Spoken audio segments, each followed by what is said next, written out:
why they call it Feel Good Mex. Zambrero, Traralgon, 60 Seymour Street in Traralgon, available for a limited time only. A quick break, the first quarter action coming up after the break. What does it sound like to win?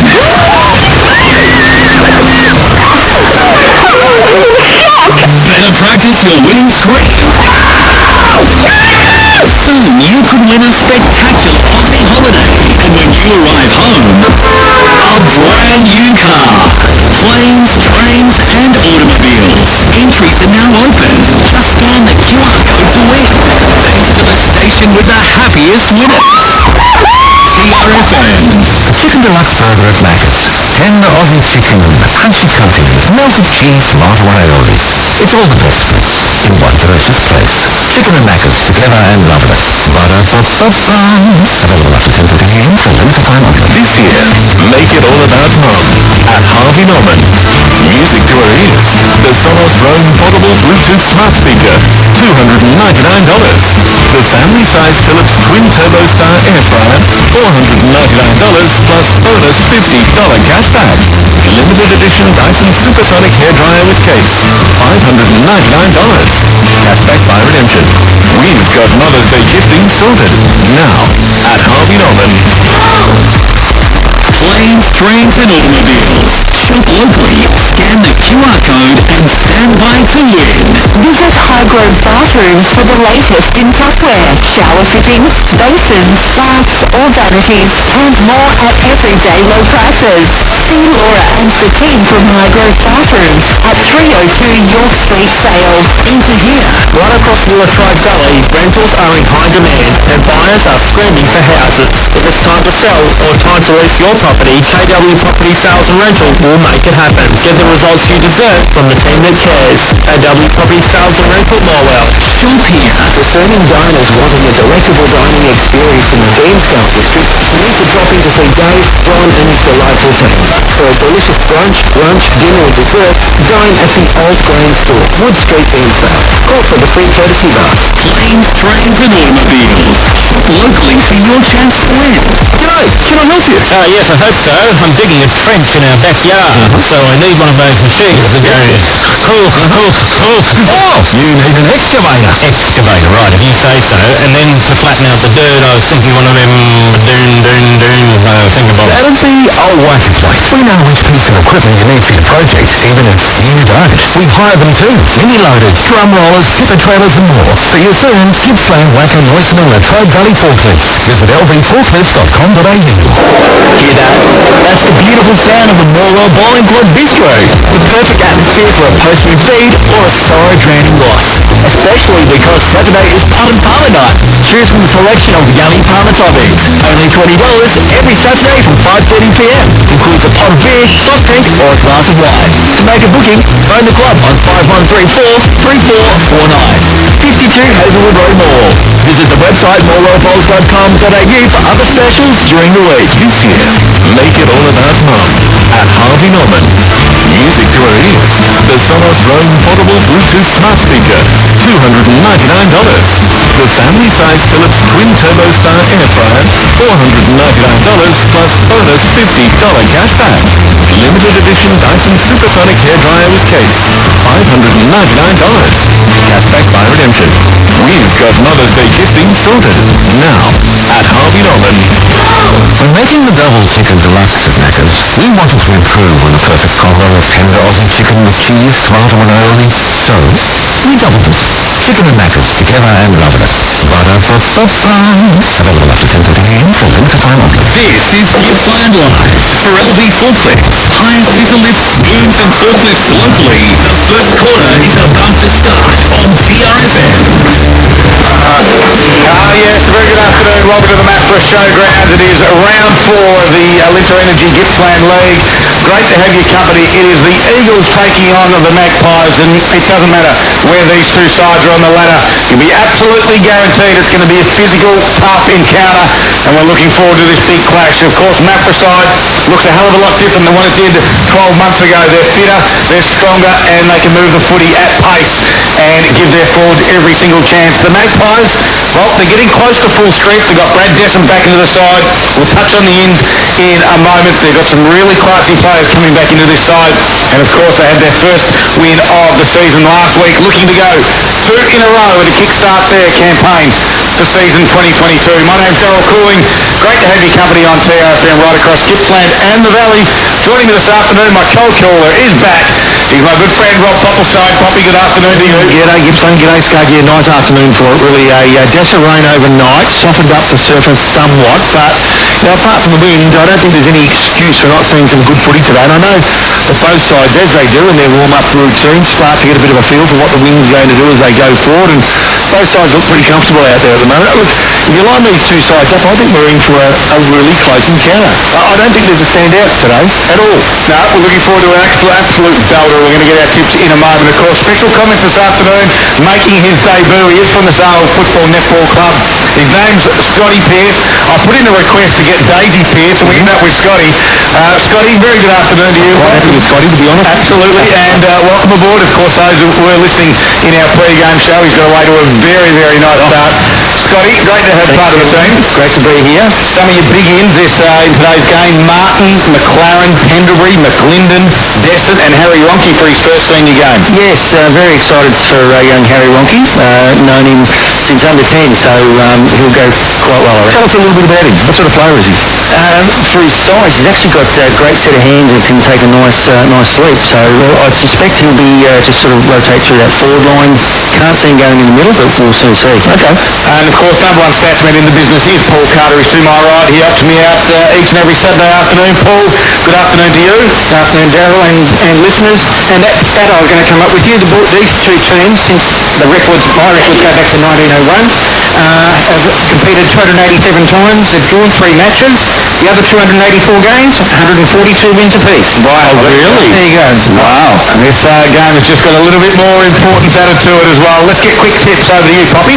Well, just based on those stats, draw.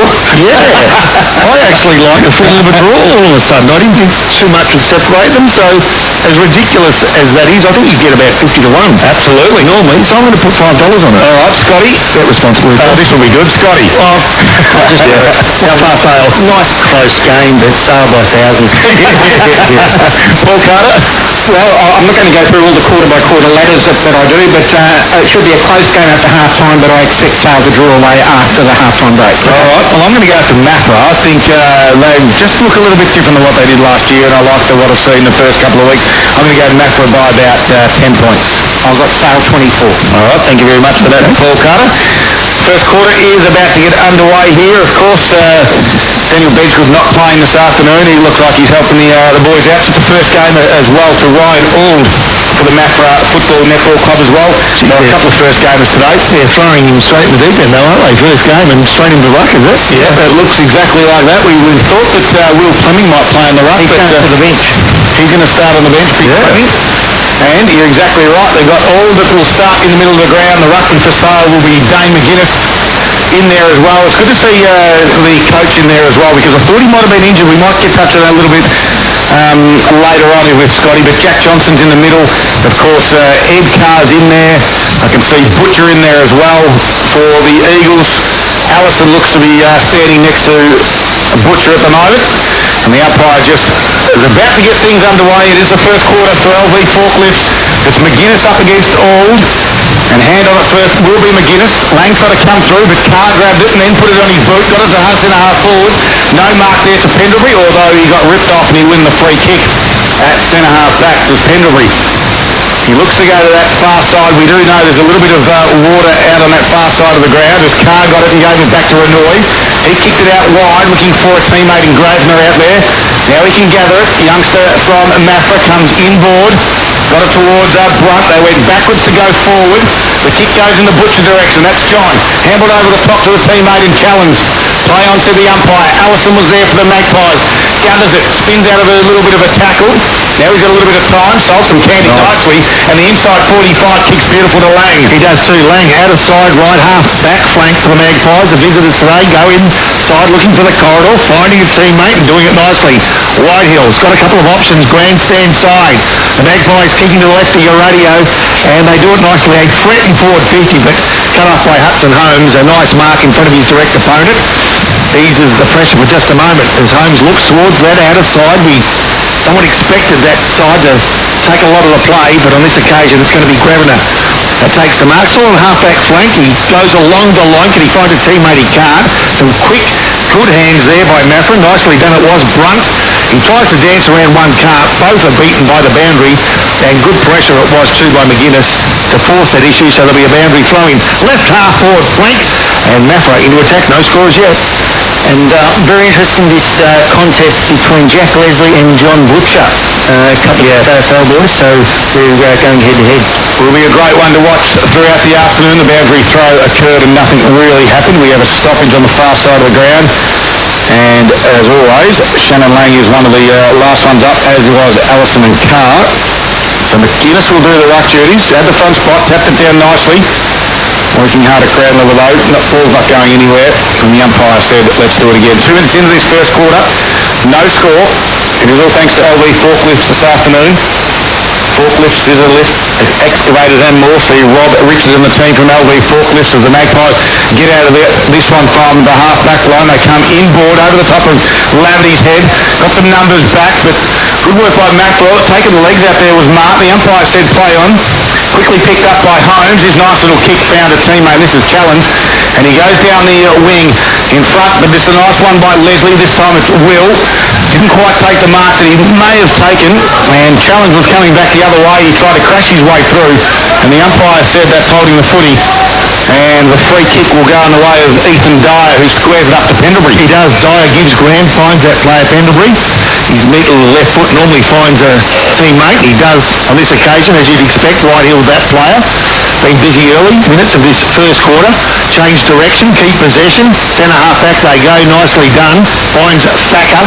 Oh, slips, and that's probably going to happen a little bit today, as Piercy pointed out prior to the game. Got a piece there. It's pretty wet underfoot. Right half forward flank it is at the moment, and sail into attack with some good body work. Means that there's no room for players to move it again. All beaten by the boundary, around about right half forward flank. Sail into attack, no score, a few minutes gone. Early days, but the ball is sort of covering both sides of the ground. Yeah, just not stuck on that far side. That far side is a little bit heavy too, isn't it? You can tell they're a little bit hesitant when they go chasing after the football. As Carr got a squeezed hand, well, that was Alex. He got it out wide. Was it Bennett out high up the ground? He's missed the target, and it was touched. I don't think Nathan Whitford had a clean grab at it. And the umpire said the second bite was over the line. A boundary throw-in, still no score. We're just about to tick on the 4 minutes. And still no inside 50. Well, there you go. 4 minutes have been played in between the arcs. And again, down at ground level, trying to squeeze out the back with Butcher. Got it backwards now. They get one. Does this go inside forward 50-foot Paul? Oh, only just by about a metre. Leslie, though, said, I don't want that to happen. He belted it back out. Ed Carr was there for the Eagles. Going to ground. He got a quick handball back to James Reid. His left foot kick. Allison had to stand under it. Nearly got crunched. Quick handball by Bennett. Got into the run of Brunt, I think it was, who kicked it high towards the pocket. Butcher comes in, just crashed into him. Butcher. And no free kick. Well, he went hard there, Poppy. Yeah, free kick to mine, I would have thought. Not sure that he had eyes for the ball, but provided a contest. And around the contest, I've got to say, the Eagles' hands are pretty quick. They're pretty slick, and they're causing some concerns for sailors. They're inside their forward 50. Butcher contests the ruck, tap stand, can't find a teammate. Got 3 or 4 players from both sides. Nowhere to move. The umpire says, I'll take control. 30 metres from Maffra's goals. They're kicking to the town end of the rec reserve here in Maffra and looking for the first score of the afternoon. Head over the football there was Johnson. Gave it to Lang. He was able to run and carry. Give a handball to Pendlebury. Drives in the middle of the ground. Beautiful build-up. Good mark.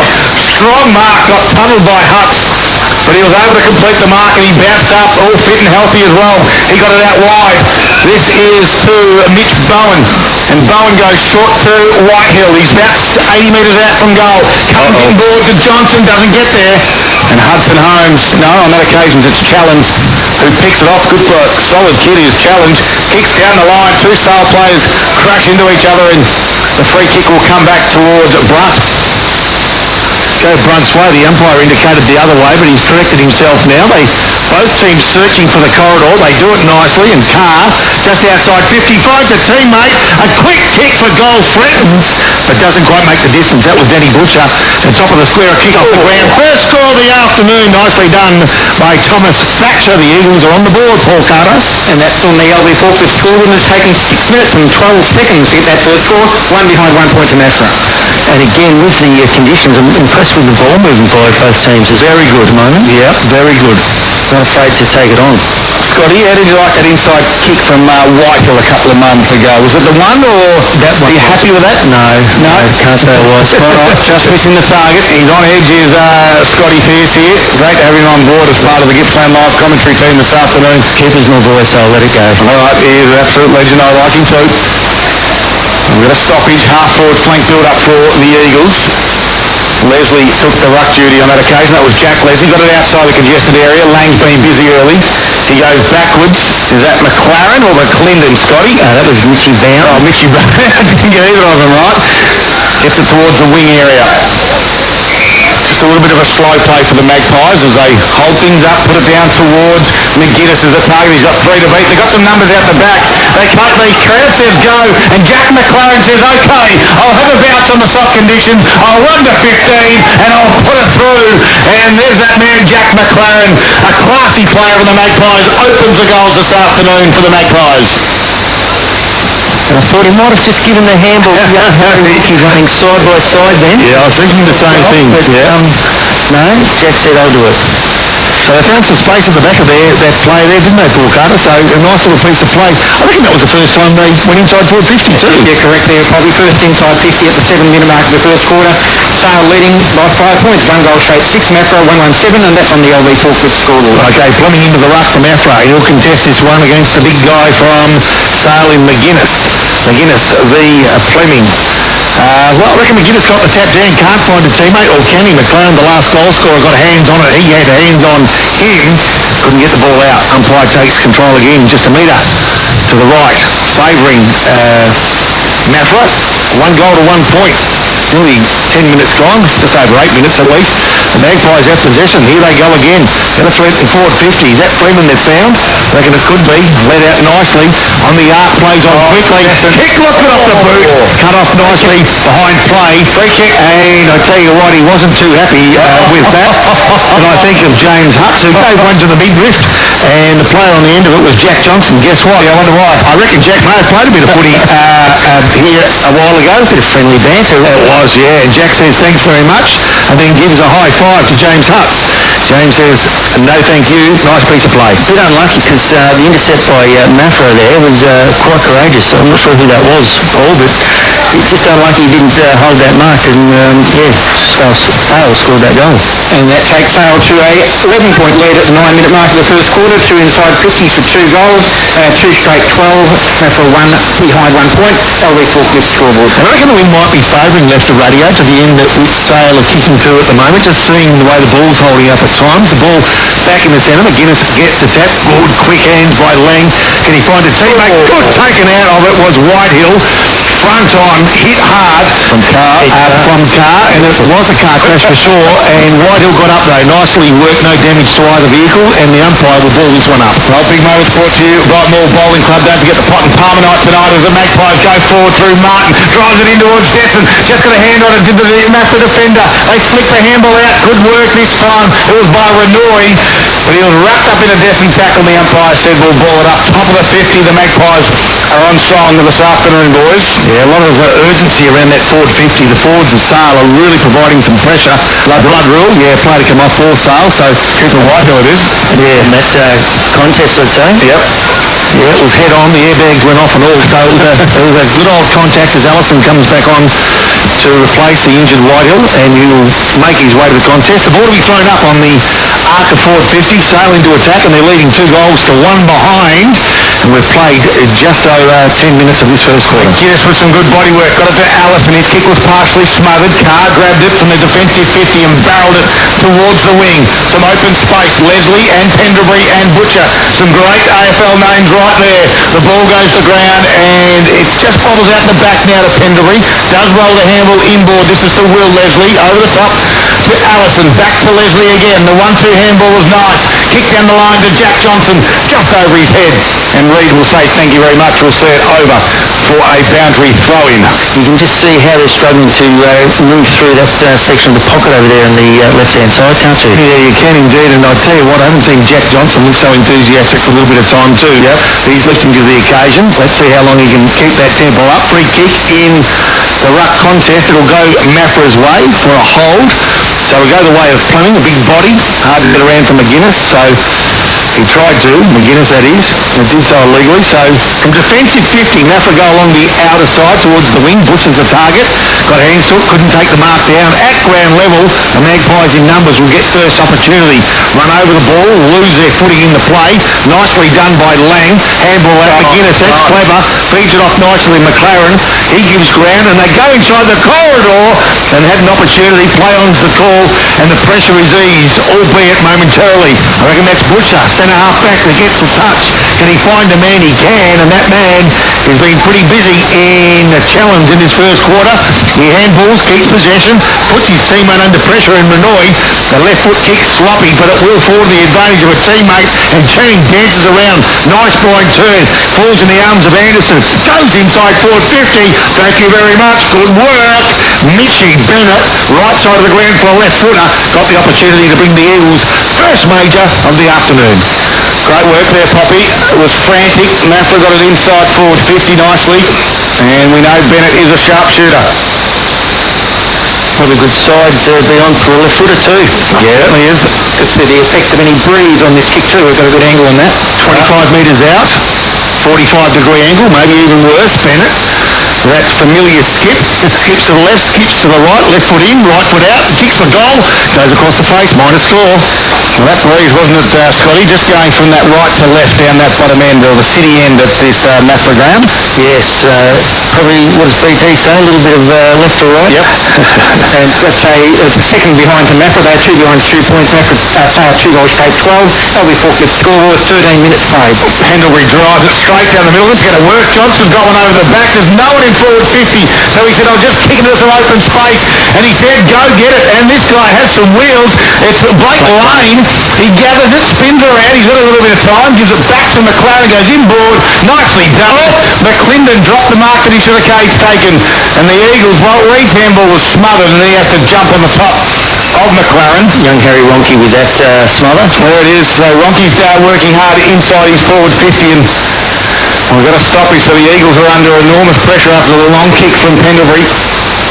Margin sits at 10 points in favour of the Magpies. Little tap down. Here's Lang bursting from the stoppage. Gives a handball back to Martin. Left foot shot on goal. Hits the upright. And it's a minor score. LV forklift scoreboard this afternoon. Hire equipment and solution. 33 Stratton Drive, Inverelgin. 2-13. Sale lead by 11 points over Maffra. 2 behind 2 points. So it's a heavy press in the corridor for Sale at the moment. The player with the ball is Hudson Holmes. Usually uses it okay. That's pretty sloppy going towards the outer side. And Maffra from defensive 50 go towards the outer side. Guess what? That's poor. Out of bounds on the full. Just past the intersection of forward 50 for Sale and boundary. They'll bring the ball back into play, Magpies. There's a few bodies in that forward 50, so it'll be hard to find a man. So he kicks to within the corridor, 30 metres out from the goals. Ball falls to the ground. Who's going to be first player there? I reckon it could be Maffra's Geishan, Liston Geishan. Kicks still inside the defensive 50 for Maffra, and I reckon the umpire will have to take control of this, and he does, as Tom Jolly and Jack McLaren are the last players to make their way to the feet, or to their feet, after fighting hard for the ball. So McGuinness, do the right duties up against Fleming. In the front spot there is McGuinness, tapped it down. Oh, cracked his way through. Surely that's a free kick. And the umpire says no, but Lang was the one who came through at 100 mile an hour, got driven into the ground. No free kick was given. The ball up will happen again. The Car Boys certainly play it tough, and that's the way they like it. And that's the way we like it as well. 15 minutes gone, 11 points is the margin. And another stoppage right on the top of the 50. A bit of a stalemate here at the moment. You can just see what the wind's doing to that ball with the umpire just throwing it up 3 times in a row. Yeah, and outside now there's some hard work being done around the ball. There's a lot of hard work being done away from the ball as the contest starts to get physical. Maffra kick out from defensive 50 across the half-back line.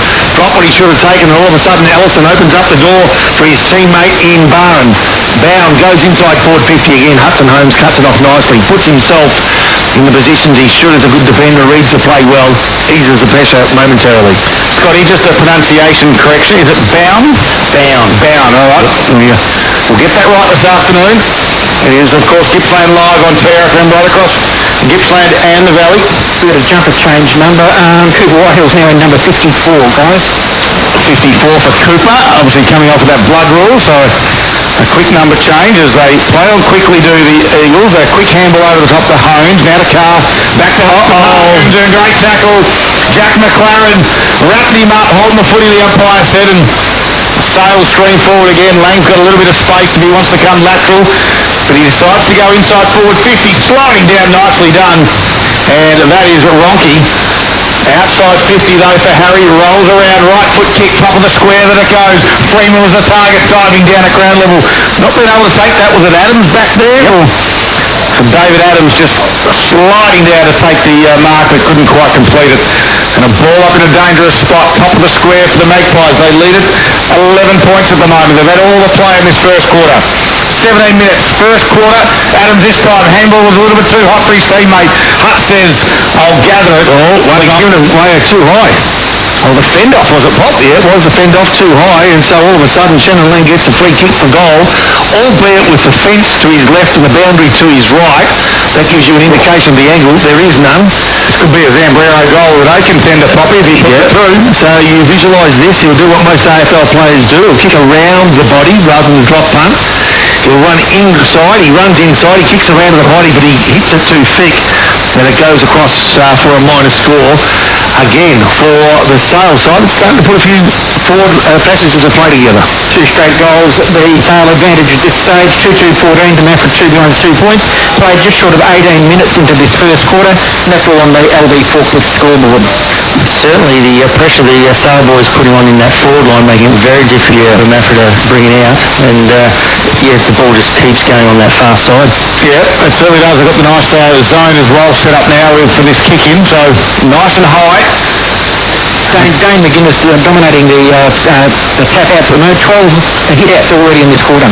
And Fleming 3 and John Butcher 1. Well, there we go. They've got the ascendancy there in the middle of the ground. The kick from Holmes was a little bit short, allowed Sale to come in. Allison dived on the football, got driven into the ground, but the umpire said it's okay. We'll ball it up. Top of the 50. Big moments brought to you by the Mall Bowling Club. Pot and Palmer night every Saturday night, 5:30, only $20. Poppy's heading there tonight for a couple. There's Carr, quick kick from the stoppage, but no one's back. It's got a little set-up by the Magpies. Penderbury gave it to Laverty. It goes nicely to Martin. Right on the top of the 50, the man on the mark stands. Has Laverty got it in him, Piercy? Left footer. No. Get it on him, Tooth, a little bit. This is Martin, Muzzer. Oh, sorry, Martin. K. Martin it is, sorry. Yeah, I'm actually on him. Yeah, okay. I reckon he can do this. Well, his left foot kick in general play is one of the best in the competition. Scotty said he's getting on a little bit, but he's riser from 55, works it back from left to right. It's got the distance, I think. The umpire puts on a little bit of theatrics, comes back, and there's your Zambrero goal with a contender. K. Martin gets Sale's third. Oh, you owe me for that one. He did well. Nice kick too. He needed every bit of 52 metres. He doubted himself. He sort of took the arc there, didn't he? Franklin. Yeah, he did the Lance Franklin arc, as you pointed out, Pearson, perfectly, and all of a sudden that margin's starting to get a concerning one, Paul.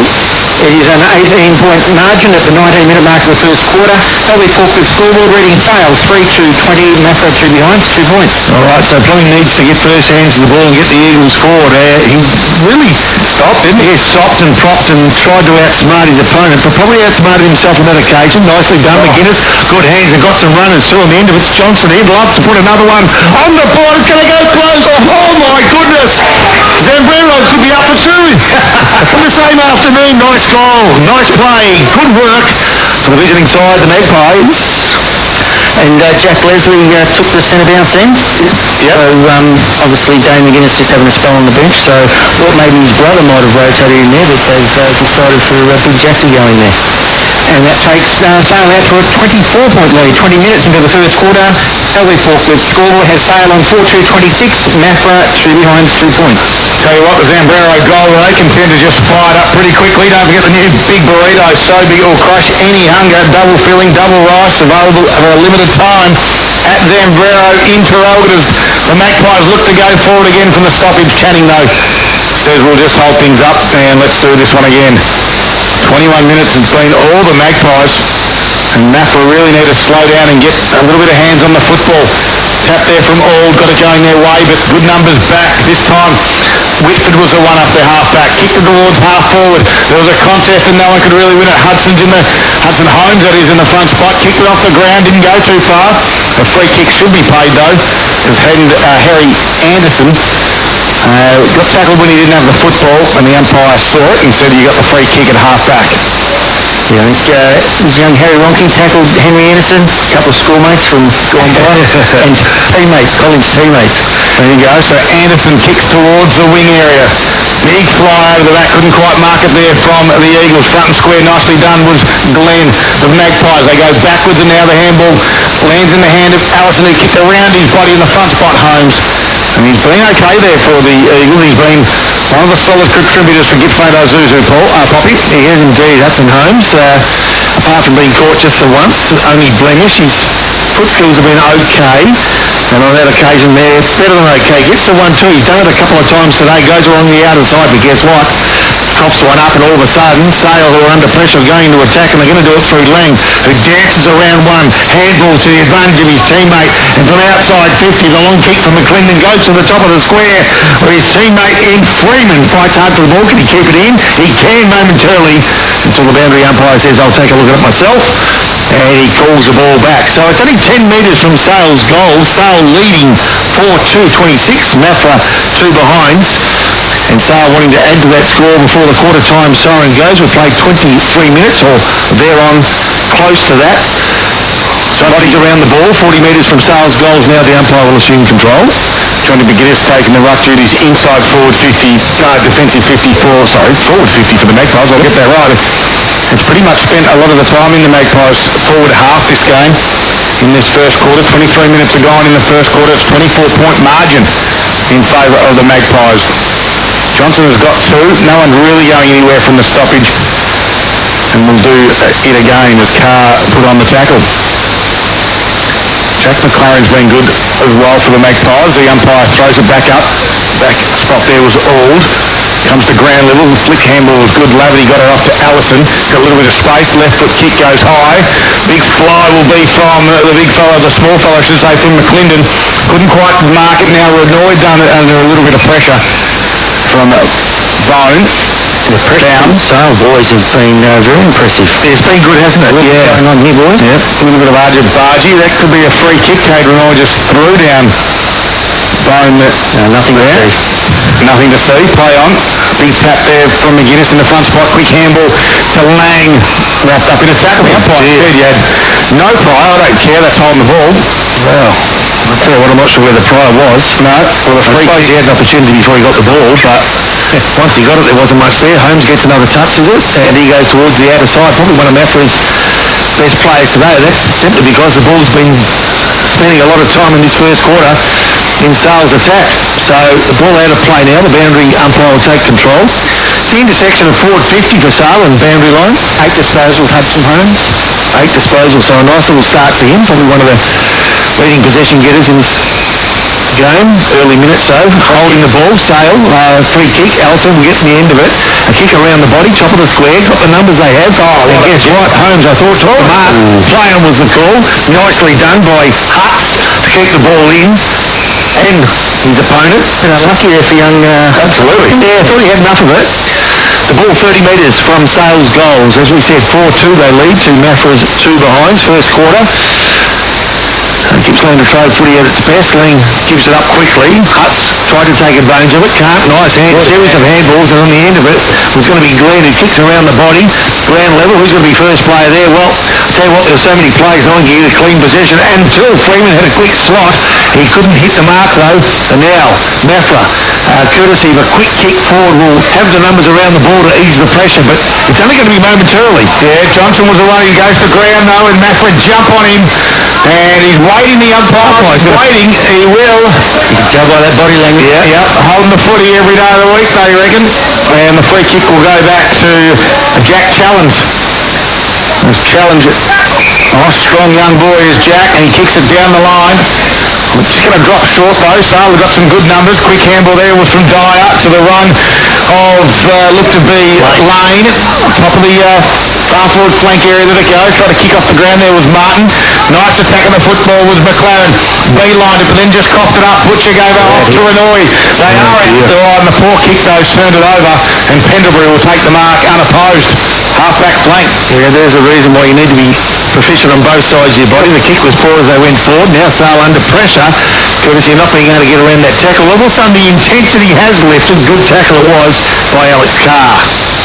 Stoppage right in the middle of the ground. 26 and a half minutes have gone in this first quarter. Margin sits at 24 points. It's been all Magpies. 4-2-26 the Magpies. Maffra are two behinds. As McGuinness tapped it backwards. Maffra picked it off and kicked it towards half forward. Coming out there was Jolly. Couldn't mark it on Pendlebury. Gave a handball. A nice run. This time it's to Anderson. His kick, though, no good. Leslie was there. Got it over the top to the running defender. They put it out into open space where Lang has it. Is on that far side of the ground. It's heavy. He gave a handball into Johnny McGuinness. Back to Lang. Nicely done. And it gets towards McClendon. He twists and turns. He wants the right foot. Does he find a target inside forward 50? No. Reid will come the other way and gather it and get it off over the top to Renoy. So Renoy now from just short of left half-back flank along the line can't find a teammate, although the slosh on the other side provides another opportunity. Renoy will get another chance. Kick around the body. Well, it wasn't great, but it found the arms of Anderson, who was beaten to the ball by the boundary. So a boundary throw in out of side of the ground, basically centre wing, with the home side trailing by 4 straight goals. It's 4-2 Sale to Maffra 2-point home. It certainly has lifted, though. It's good to see. There's just the intensity's gone up around that contest, and Maffra are just trying to fight out the rest of this quarter. Certainly well late into this first quarter for LV Forklifts. The margin is at 24 points, as we just said. From the stoppage, though, Allison was there. Put it to the top of the 50. The free kick hold will go against Ronke. And Maffra through Hudson Holmes. For Gippsland Azusa Youth this afternoon, one of the better performers for the Eagles. Got it inboard to Bennett, who's on his half-back flank. Goes in towards Geeshan. They've got some open space now. They get it in there, and they do. Geeshan got out the run. Thomas Thatcher's the one. With one hand. Now he's still going with one hand, but the Magpies close. Jolly tries to come and help him. So does Bright go the other way. They try a big don't argue tackle on Leslie, and Leslie's having nothing to do with it. He'll say, I'm yours, and the umpire say, well, the ball's mine. We'll ball it up top of the 50. Good stoppage for the Magpies. I think Anthony Robbins would be happy if the Maffra boys could just be a little bit cleaner. They'd have a couple more scoring shots, I reckon. Yeah, I'd reckon so too. Allison gets one quickly away under pressure. It's inside forward 50. With quarter time closing in quickly, the Eagles desperate for a major score just to close that gap. On the end of it's going to be Thomas Thatcher around the body. Has he done it? Yes, sir, he has. They're on the board, I think. Yes, indeed. Your little beauty, the Eagles are back. They worked hard for it, but the main thing is they went through the big six, didn't it? It certainly did, and of course a Zambrero contender as well after the twist and turn. A little goal by Thomas Thatcher for the Eagles. And it should give them a bit more confidence, because they definitely had lifted over those last couple of minutes. And that first goal has come at the 29-minute mark of the first quarter. LV Forklift scoreboard sees Maffra sitting on 1-2-8. They're trailing Sale by 18 points. Then Magpies 4-2-26. So we're probably 30 minutes away from getting a clearer picture of just what that wind looks like, because at this stage I think a goal against the breeze is maybe worth 2, but we'll have a better indication, as I say, at half-time. The ball thrown back up, and coming in nicely as he does, Ed Carr comes into a contest and takes 2 players in the ball and then gives that to the umpire, who has assumed control. Auld and McGuinness. I'll give it to McGuinness. Out the back there was McLaren. Goes to ground. Auld jumped on top of him. Tries to tackle Lang. So strong in the contest. Needs 2 Eagles to stop him. And the umpire will do it again. Make it 30 minutes now into this first quarter. It's been a long first quarter. So Maffra can't afford to give one up now. They've fought hard, as Piercy's pointed out, in the last 5 minutes. They've been rewarded, but that will have little if no effect if they can give one up in the dying seconds. Ball in the centre of the Maffra Recreation Reserve. They've got the numbers. A quick kick field, a forward by Ord. Can they find a play? They can. Can they make it two? Possibly. Danny Butcher to within 30 metres. I tell you what, front of the patch, I reckon it'd earn it. Who's taken a mark against the odds. He's 4'4" against a 6'6" opponent, and he's ripped it down. I've made both of those heights up, but you get my theory. He looks smaller, and he's taken a good mark now. Ripped it out of his hand. He did, so it was a terrific mark, it really was. And now, it was a good mark by Sales Thacker. It was too, so Thacker will take this ball, and having looked at what Bennett did, he went to the right post, and I reckon he dragged it back beautifully, and all of a sudden, boys, we've got a game in our hands. Yeah, great little work, Piercy. A Sale man, was that a Sale mark, or which way are you going? No, I'm actually happy with that decision. Okay, yeah. All right, defender, should have done a little bit more. Mitchie Bennett got on the end of that one, and Paul Carter, margins now, well, it's back to 12. It's been halved in the last couple of minutes, hasn't it? Gone from 24 points to a 12-point margin in Sale's favour. 31 minutes into this first quarter. RD4 scoreboard sees Sale 4-2-26, leading Maffra 2-2-14. Well, we don't have the timekeepers in our box where we are at the moment, but I just want to check that they're still awake. It's gone 31 3/4 minutes. This first quarter as Carr tried to crash his way through, lost the football, and his brother Alex came in to help out. Now the Magpies go. Great work by Lang and Butcher, and Lang might be a little bit hurt, but he's tough as nails. He gets back up. Now there's a free kick going the way of Maffra, and they've got one down as well. So the free kick will be paid. I'm just trying to see who exactly that will be. It could be one of the Carr boys. I think it is. It might be Ed. And he's just taking a little bit of time to get up as well. 32.5 minutes gone now. A little bit of damage to the bumper bar, but he'll be okay. All right. He's tough as they come. He's fine. Yep. He's got the ding out. He's ready to go. Half-back flank. Ed Carr. His ninth disposal for the quarter as well. He's been good. Him and Holmes have been standouts for the Eagles. Probably kept them within touch. He goes towards the outer side. Looks like Sale have got the opportunity for McGuinness to grab the mark. They couldn't. Fight hard around the boundary line, just short of left half forward for the Eagles, kicking to the right of your radio, the scoreboard end, the town end. And remembering the score is just two straight goals, the difference. Maffra 2-2, Sale 4-2, and 33 minutes have gone. Are we seriously going 33 minutes in this first quarter? I'm not sure. Outside the blood rule and half a dozen goals, I don't know where the time's gone, but I think if we get to 8:15 tonight, I reckon it could be a problem. As I said, Dane McGuinness has had 18 hit assets. It's a lot of stoppages. Okay. Well, we trust you, Paul. We've got another stoppage on the far side of the ground in that heavy conditions. We've got a bit of rain overnight here at Maffra. And this game, though, is reasonably pretty good skill to start the first quarter off for all LV forklifts who have just ticked over 33.5 minutes, if you don't mind. And Lang might get on the end of this, spins around nicely. And there goes the siren. It went 33 minutes and 33 seconds the first quarter. An entertaining one. Sale lead it, though, 4-2-26. Leading Maffra. They fought back late in the first quarter. 2-2-14. The margin sits at 12 points. It's the first quarter all done for LV forklifts. This is Gippsland Live on TRFM. A quick break. We've got the second quarter coming up after the break. It's all thanks to Harvey Norman Electrical Gippsland. Ladies and gents, this is the moment you've waited for. The random 20 countdown. The distance, I think. The umpire puts on a little bit of theatrics. Kane Martin gets Sale's third. Gippsland Live on TRFM. Welcome back. It is quarter time here at the Maffra Showground. It was Sale getting out of the blocks early. They kicked 4 goals straight, but Maffra just in that last 5 minutes of play just swung it back in, well, not in their favour, but certainly gave it a little bit competitive at quarter time. 12 points is the margin, 4-2-26. Maffra 2-2-14. Paul Carter with the key stats, thanks to Gippsland Ozuzu in that first quarter. Leading stat winners for Maffra, Hudson Holmes 9 disposals, as did Ed Carr, also on 9. Cader Noy 6 and Alex Carr 5 are the leaders there.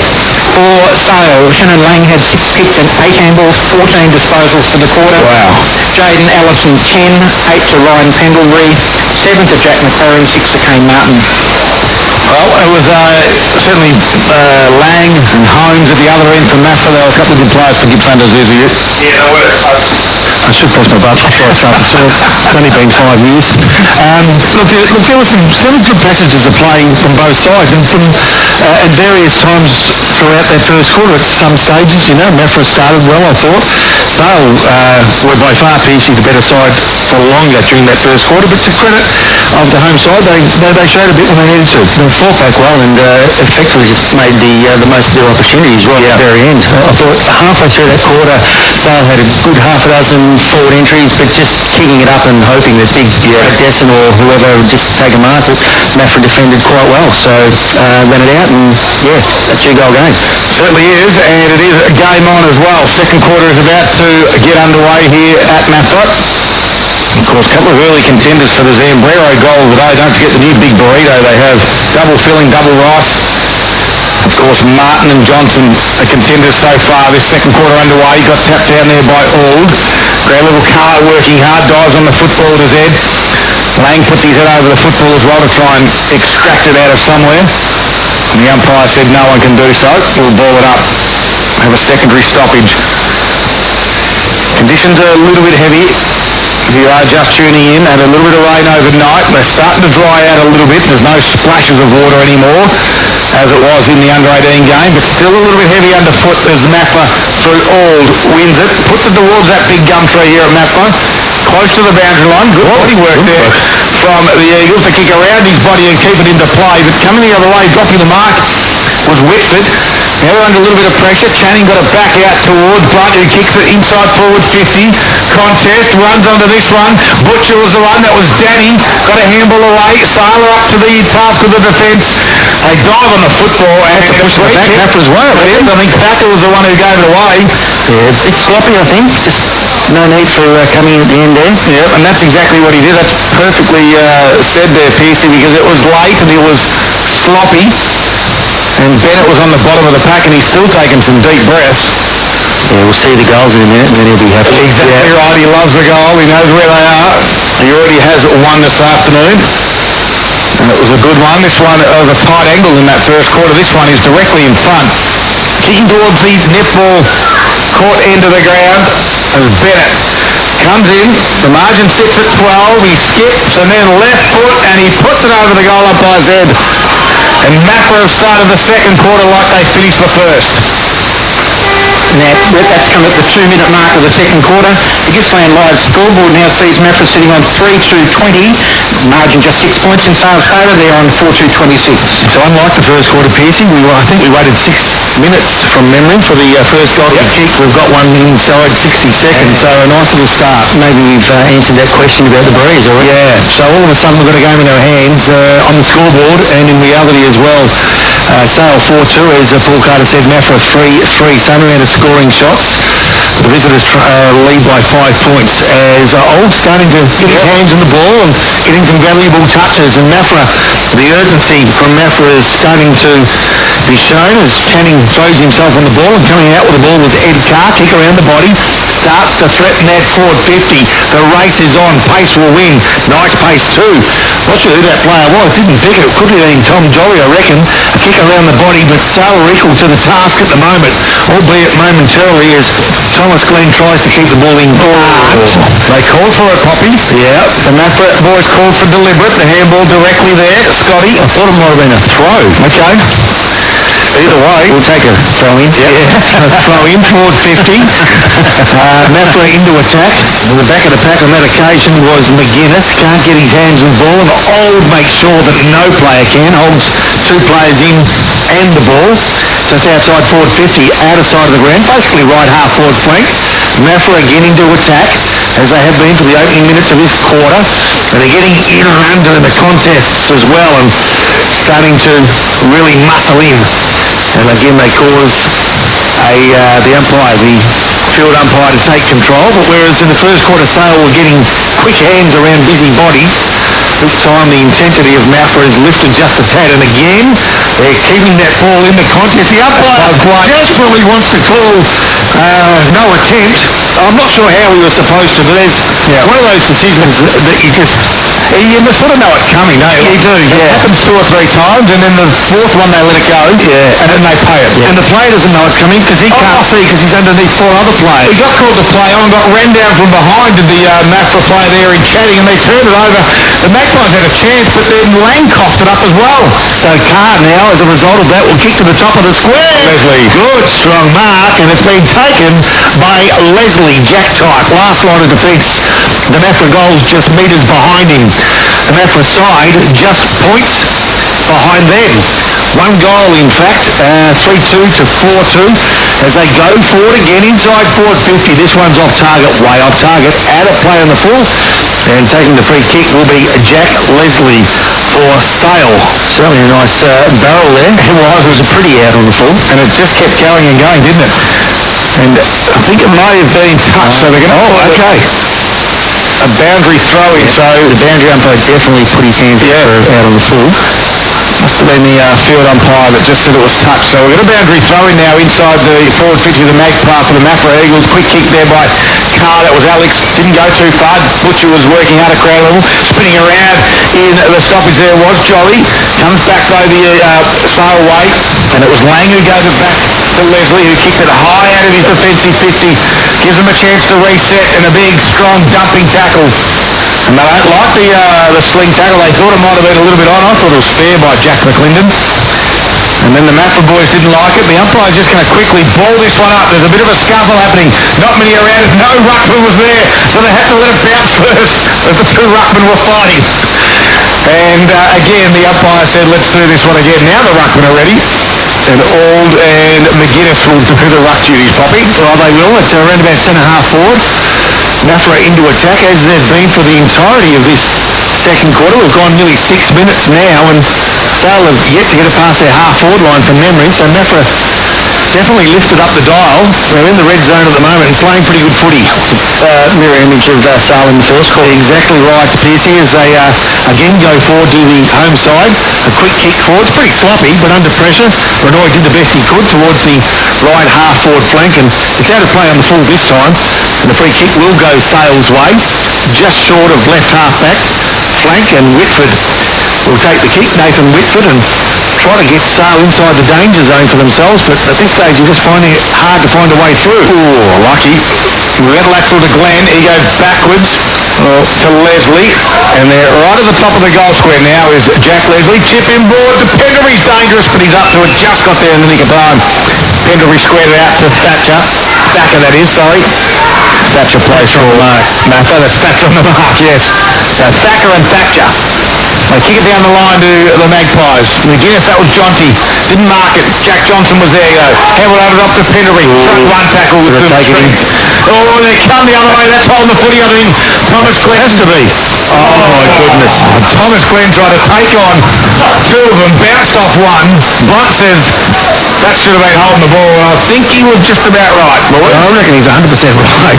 Left half forward flank. Maffra again continue to apply this really constant pressure. You'd think that Sale might bust again, but here they go. This is going to be their chance. A quick kick forward from Danny Butcher to the advantage of his teammate in Tom Jolly. Can he dance around? He can't. And now it's Sale's Will Leslie from outside defensive 50, runs 20, kicks 25. Probably going for the boundary, the safety of the boundary line, but it's been kept in play, has it? No, it hasn't. So a boundary throwing outside wing. Will Leslie? Yeah, he got his own footy. I was just going to say, yes, he's certainly very quick on the foot. Margin sits at 6 points. Maffra have got the first in this second quarter. We've got a boundary throw-in on the far wing at the showgrounds here in Maffra. Always a great game, Battle of the Birds. Comes to ground level, trying to squeeze a handball out there with Alex Carr. Couldn't do so, and the umpire was said, let's do this one again. It'll be McGuinness and Fleming on that far side of the ground. Umpire throws it back up. McGuinness tried to tap it backward over his head. Channing was there. Got tackled straight away by Bowen. Bound. Yep, every single time it gets either. Every single time. I apologise to the family. We'll get it right sooner or later. You'll be right. Still 2 quarters to go. 6-point margin. Good little handball there from Allison. Gave it across to Bone. Bound. However, the kick was turned over and Adams has it on the half-back flank for Maffra. 9 minutes in, second quarter action, coming to live on TRFM as the target there was Pendlebury. He may have been moved, he's still down in that back half as Maffra go forward. There's Butcher on his own half-forward flank, just coughed up the football though. Allison grabbed it and then gave it to Leslie. Jack drives his foot in it, gets to centre half forward, it gets out the back. Kay Renoy's there. Shannon Lane can't get him, he's got some pace. Renoy just tumbles one towards the wing area. Here's Danny Butcher, he goes to ground, he's under a bit of pressure now. Geesham was there, has to pick and be clean. He does, he gave it to Renoy, he flicked it on to John Butcher. Tuck took on 1, 2, 3 tackles, lowered the head, and there's a free kick as Leslie came in strong on Butcher. And the free kick will go to Butcher. The two big boys, yep. And he plays on quickly. He wants to get it moving. Top of the square it goes. There's a bit of feeling in this one. Pendlebury back. And Pendlebury marks for the Magpies and goes short to Allison. Some good games, and I'll update you on some games going around mid-Gippsland shortly as well. Play on's the call. Allison under pressure in that defensive 50. They've been under pressure for the first 10 minutes. They dance around a couple. They try to handball their way out of trouble, and they've weaved through beautifully. Allison on that left foot threatens the half-forward flank. The ball stops dead as James Reid comes out. Now we've got some contest at centre-half forward through for Sale. So, wow. Definitely gone up a notch. Yeah, no question about that. They've been very good both sides. Yeah. Mark it down, 10.5 minutes, second quarter. There's your big moments. Thanks to the Ball Bowling Club. It has lifted all right. Exactly what we wanted to see. Tap back, Sale can go forward through Lavity. They kick in the direction of Desert, can mark, and Brad in front of his eyes, and in a bit of trouble is Hudson Holmes for the Eagles. As Brad Desson takes a strong contested mark, 45-degree angle, and will kick it about 48 metres. It's their first look up forward this quarter, isn't it? Inside forward 54. It's the second. It was a very shallow one just a minute or so ago. Ooh. Well, we've had all the play the Eagles, and this will hurt them. As Brad Desson comes in, he's trying to get the margin back to 12 points. It's got to go from right to left. He starts it right. Does the breeze bring it back? It does, but it was late. It's a minor score. Sale's first score for the quarter takes their lead out 7 points on the Gippsland live scoreboard. They're 4-3-27 to Maffra 3-2-20. We've played 11.5 minutes into this second quarter. Hudson Holmes seems to be okay because he'll take the kicking duties. Kicks it out wide and found his target out there. Looks to be Harry Gravener. So the youngster. Great Maffra name. And the young Harry kicks it towards the wing area. Couldn't quite get it towards Thatcher. Little toe poke off the ground there was from Pendlebury. Then the underground handball's going to work nicely. That Dane McGuinness had to get low and get it. And then the quick kick by Lane goes inside forward 50 for the Magpies. Holmes is back there and he's happy to see it go over as he professionally fumbled it over for a boundary throw-in, Scotty. He's had to be busy down there, hasn't he? He's been good too, hasn't he? Definitely. A couple of scores around the grounds. Mid-Gippsland, Moore East 4-3, Thorpedale 4-2, Yanar 7 goals 5, Mubu North 1 goal 2. Wow. And of course Wonthaggi 4 goals 4, Druin 3 straight goals. And that is all thanks around the grounds. Thanks to Harvey Norman Furniture Gippsland as this ball inside forward 50 for the Maffra free kick, I think. Yep, in the 50 for the Magpies, but free kick goes to the Eagles. That's car variety, and that's Ed. Kicks it high and wide, far side of the ground. Brunt was the target, couldn't mark. Second effort was pretty good by Brunt, who had it then missed the target by hands. And we have a boundary throw-in.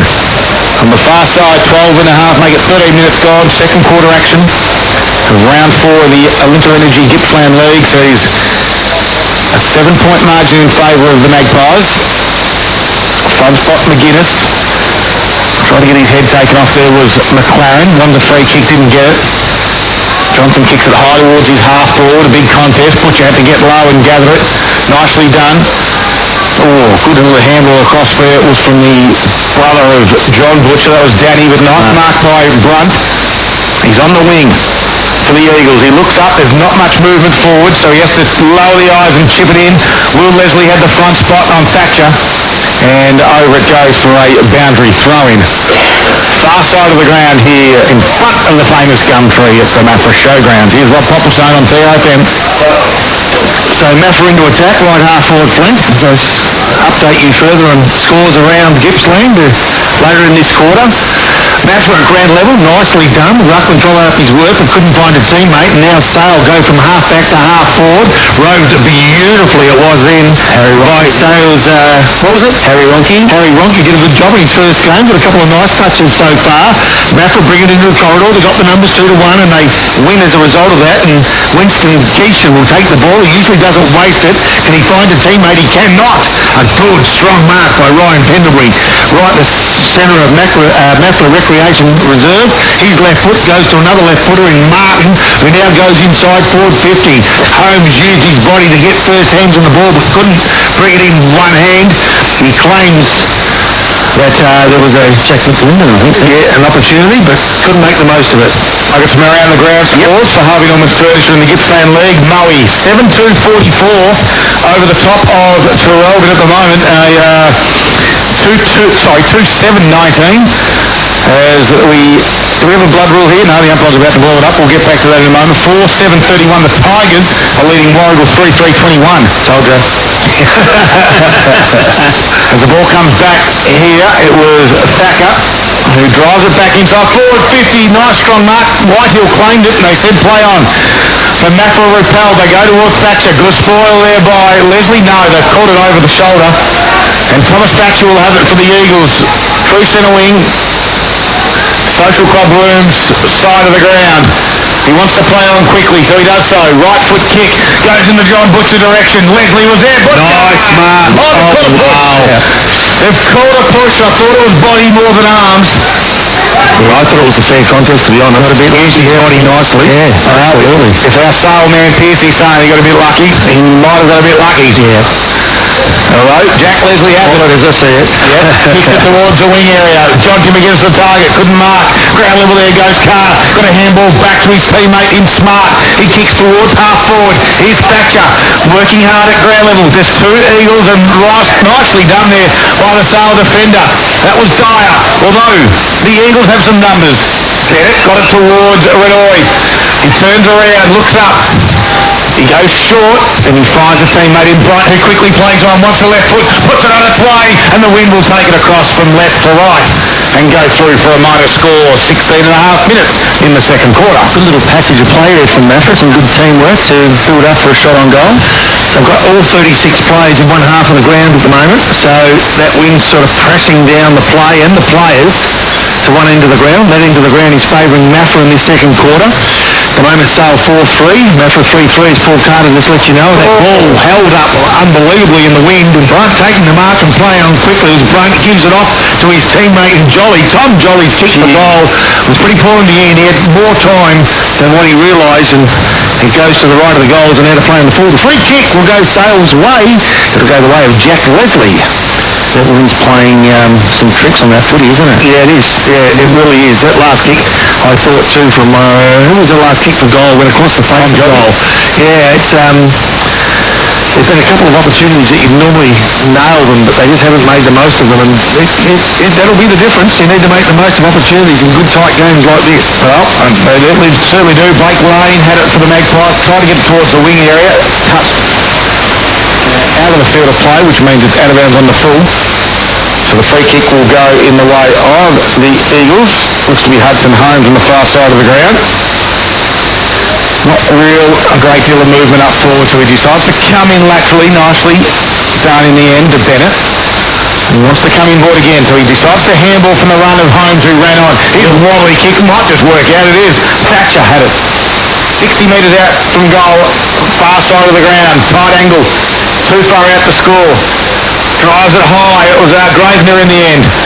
Now Bennett, Butcher was the one who flew. Ground level, Magpies work hard in. Jack Johnson got one over the shoulder. The umpire said, I didn't see it. We'll ball it up. Good work by the Sale defence. Caused another stoppage.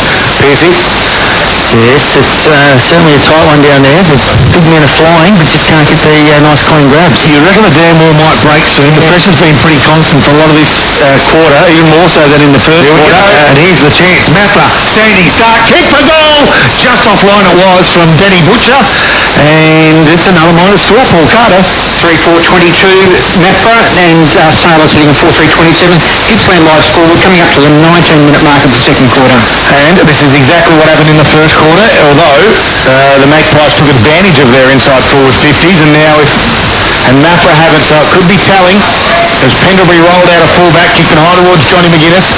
Ground level there was Reid. McGuinness wrapped him up in a tackle, and the umpire will ball it up 70 metres around now from Maffra's goal.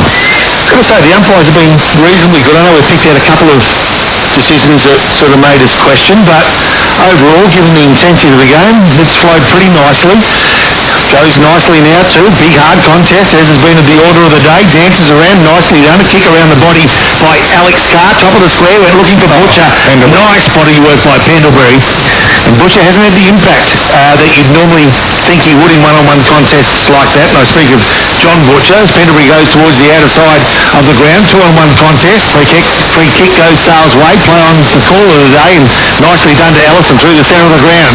Allison looks right. He looks left. He decides to go right because he's got a teammate with a bit of room to move, and he looked for Lang but couldn't find that player, and now it's going to be Geishan, Winston, who plays on quickly, and here they go. They go short, but they keep possession, and nicely done by Ben Bryant, who takes it just below the knees, but on the full, so he'll take a mark in front of our TRFM commentary position. He goes short again, risky move. 3 or 4 possessions have gained only 30 metres as Anderson plays on. The left footer will kick to within 20 metres goals. Butcher needs to do something right here. He provides a contest. Nice spot it was indeed. Thomas Thatcher, whose kick around the body deserved more for his beautiful positioning at the base of the pack, but it's offline a boundary throw-in. Yeah, no, great spot there by young Tommy Thatcher. A little bit unlucky, didn't get the curl on the ball. That's been the trend of the second quarter for the Eagles. They've had all the inside forward 50, but nothing to show for it. They might get something here from the stoppage, but no, the Magpies are up to it, working hard again at ground level, trying to squeeze it out there with Bennett. Sales have got lots of numbers around this. They want to clog things up and reset.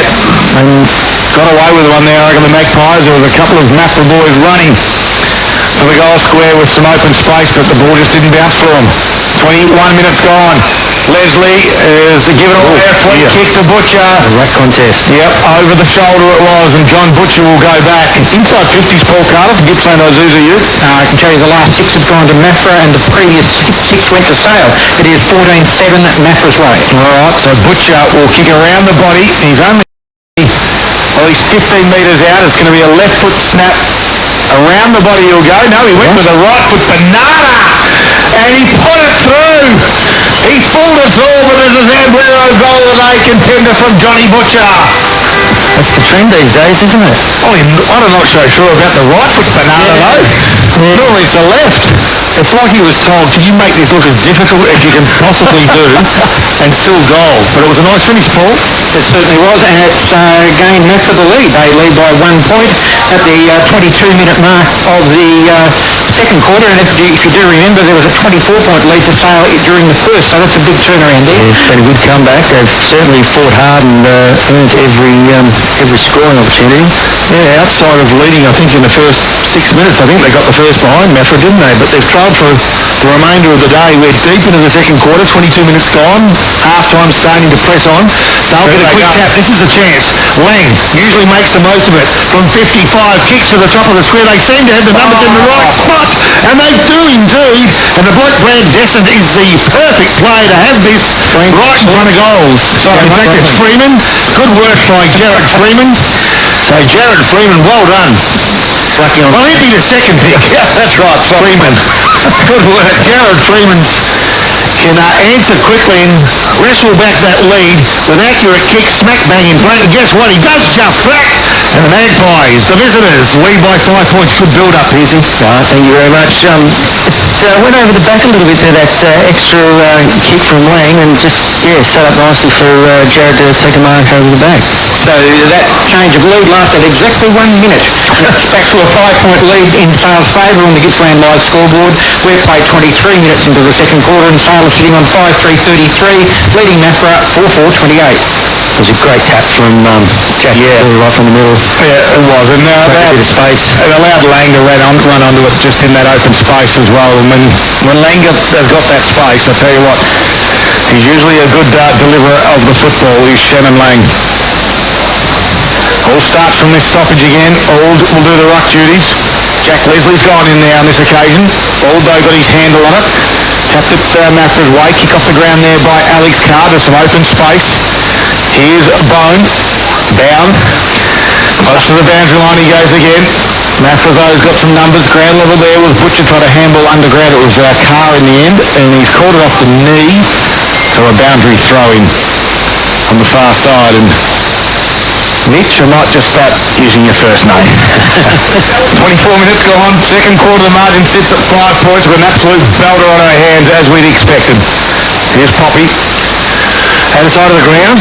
Good contest. Good contest all afternoon. I know the scores has sort of busted out to 4 goals at one stage, but it never looked like at this stage that any team has really had control of this match. There's been a real arm wrestle. Gone one way, then the other. As Lang tries to come through, tries to play for the free kick. The umpire says play on, and rightfully so. Maffra for numbers. Kick around towards centre-half forward. Goes the way of Maffra again. A kick off the ground will now start to threaten forward 50. Thomas Thatcher kicks it forward, but nicely done by Whitford. Can his handball find a teammate? It can't, and all of a sudden Maffra through. Butcher's got the set. Can't take it. I thought maybe the free kick would go Butcher's way. Taken off the ball. Done by Bennett. Inboard. 1-2 over the top. No, dropped it at a crucial stage. Will he get another chance? Butcher, he won't, but he'll hold the ball in at the top of the square, courtesy of good tackle on Jack Leslie. He showed his experience then, ran into it and just took the tackle. Good play. Yeah, good passing. Great passage of play. Magpies up to the task. Jack Leslie got a hand on it. Cleared the area. Danny Butcher though has it tackled by Lang. Quickly going to Bennett. Snap around his body. It's a lovely one. Now Jack Leslie's there.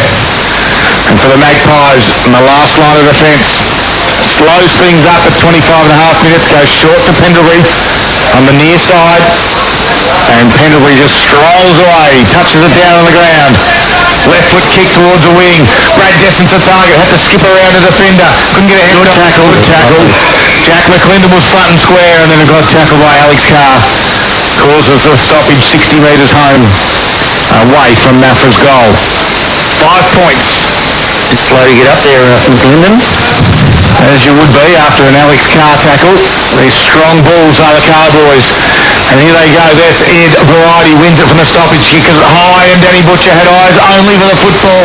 Gave it off to Cade Renoy. Right foot kick to the fat side to Bennett, who goes to ground and takes the chest mark in front of Mitch Thacker. And the Eagles will look to get the lead back again. Nice passage of play. It's probably one of their best movements of the day. And Pendlebury comes limping off, favouring that left leg. Danny Butcher had eyes on the ball. The run from Renoy off half-back. And the delivery to Bennett was superb. So Mitch Bennett, he's got two. He got one to kickstart this second quarter. Skips in, runs around the left foot. It's a wobbly punt. It's not going to make the distance. Lang goes to ground. They have to fight for it. Quick handball out there was from Dyer. Trying to relieve a little bit of pressure. Glenn was there. Got it out wide to Leslie. His kick didn't go too far. Swung around in the tackle there was Whitehill. And the Eagles forwards put on some pressure, and they cause a stoppage again. Their pressure's been relentless this quarter. And that's what's causing the turnovers and the sloppy skills for Sale, I think. Yeah, the pressure, the wind, the soft underfoot. It's the determination from both sides is something that pretty much should be applauded as Maffra keep that ball inside forward 50. They trail by 5 points to the home side. They're 4-4-28. Sale of 5-3-33. 27 and three-quarter minutes gone. Second quarter. Half-time closing in. Old gets the tap. Can he find a teammate? Carr takes the ball. Tries to take the tackle and feed off the handball. He does all of those things. But right in front of goals, Butcher gets another chance. Handball's off for 1-2. Does he give ground and keep possession? He does. They can go inside the corridor. It has to be good. It is good. The mark, a one-hander. A beauty. Thomas Thatcher. Oh, he's got the wind at his back, but it's probably... you'd rather have this kick from the other side, from this side of the ground, wouldn't you? It's sort of a cross and down. He's going to have to kick into it and then hope it brings it back. It brings it back, yeah. So he kicked from the outside. Oh, don't tell me. Now, Do not tell me. Now he's not Harry Ronke infringement there. Was it descent or was it protected zone? Harry was a bit too late chasing Hudson Holmes, who was going around for the quick hands. So I'm not a big fan of that, unless it interferes with the play with the ball. But anyway, well, these can be costly. We talked about costly early mistakes and how they can impact the game. There's one, and as a consequence of that, Thomas Thatcher brings up his second of the afternoon as we close in on half-time, Piercy. It's certainly been an arm wrestle, hasn't it, this quarter? It's the contest that everyone really wants to see. It certainly is, and I guess Thatcher's been, I think he's been very good for for the Eagles in this quarter. And that takes Maffra back to that 1-point lead. We're just about at half-time at 29 minutes played in the second quarter. Gippsland Live scoreboard has the Eagles on 5-4-34, Sale 5-3-33. What a great game of football we have on your Saturday afternoon. Hopefully you're enjoying it on TRFM, wherever you might be, across Gippsland and the Valley. McGuinness put it back down. Good work by all to get it back to Danny Butcher. His kick, though, was picked off and marked by Whitford across half-back for the Magpies. Quickly gets the footy towards half-forward. Finds a teammate out there who can swing around on that right foot. That was Mitch Bound. Bound, that's the one. That's why I didn't attempt the other name. I've stuffed it up all afternoon. As the Eagles at centre half-back do well through Carr. Quick run from behind. Nicely done, little chip kick. Will find the target. And Jack Challenge has it on the wing. Can get it to half-forward now. Going back on the flight is Brunt. Couldn't mark. It's going to get to the back now. It's Brunt, sorry. He gathers. Handball's in front. Leslie's there. That's Will. Keeps his feet. Good work by Brunt and Leslie. Good little one-on-one battle. Now they come in, and the umpire will ball it up. Good contest right across the ground, Pop. Well, Brunt had the opportunity to provide a contest at half-forward and looked tired until he saw the ball bouncing freely, and all of a sudden he found an urge of energy. There was enough to provide a contest that kept the ball inside forward 50. That's where we find ourselves now. Maffra still applying pressure. They give ground. They keep possession. On the end of a chain of handballs, Josh Davis. Can he find Butcher? Yes, he can find Butcher. Can he kick the goal, Butcher? Yes, he could. Well, we'll find out, Pop. So Maffra 5-4, Sale 5-3. Butcher's going to kick this one around the body as well. Now foot. Check side again. He's on the right side for a right footer. He is a right footer. He is a right footer, so he's on the right side. But we don't know which foot he'll kick with. He'll kick with his right. He's going to kick like they do in the AFL these days. Or will he? Yes, he will. Around the body. Oh, geez, I'll tell you what, it's an awkward kick. But it's beautifully finished. Nicely done. And all of a sudden, Big John Butcher, who hadn't seen much of for 55 minutes, has kicked 2 goals in the last 5 minutes. I reckon he'd like a few more deliveries like that. It was a beautiful lace-out pass from Josh Davis, and nothing that Jack Leslie could do about that one. And it's a 7-point lead to Maffra on the Gippsland Live scoreboard. 31 minutes played in the second quarter after 33 in the first. It's Maffra 6-4-40, Sale 5-3-33. So Sale kicked 4 goals, 2 in the first quarter, and Maffra have now kicked 4 goals, 2 in the second quarter. Maffra kicked 2 goals, 2 in the first quarter, 4 goals, 2. Sale 4 goals, 2. They've managed 1 goal, 1. So hence the lead has gone or swung the way of Maffra. Nicely done by Butcher as the ball's back in the centre of the ground, Scud. Yeah, Fleming tried to get a hand on it And didn't clear the area with a free kick. And that will be for leg, which will go to Johnson, who quickly ran around the guy on the mark, played on. And now he's getting himself in a little bit of trouble. He's going to handle out to Laverty. He puts one in from 55. It's going to the last line of the defence. Good spoil by Reid. Comes to ground level. Hutz is working overtime as well. Handles to a dangerous spot. Put Jolly under all sorts of pressure. And I think it was Reid in the end that rushed it through for a minor score, but gee, dangerous handball from Hutz.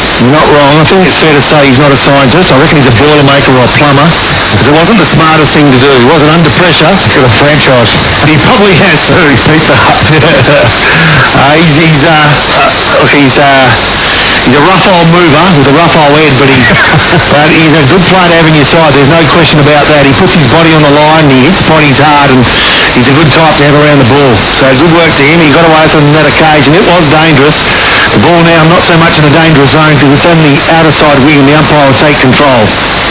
Margin 6 points to the home side. I think Maffra will be happy with that location at the moment, especially the 33 minutes gone. I tell you, if it goes 33 minutes and 33 seconds like the first quarter did, we're calling for an inquiry.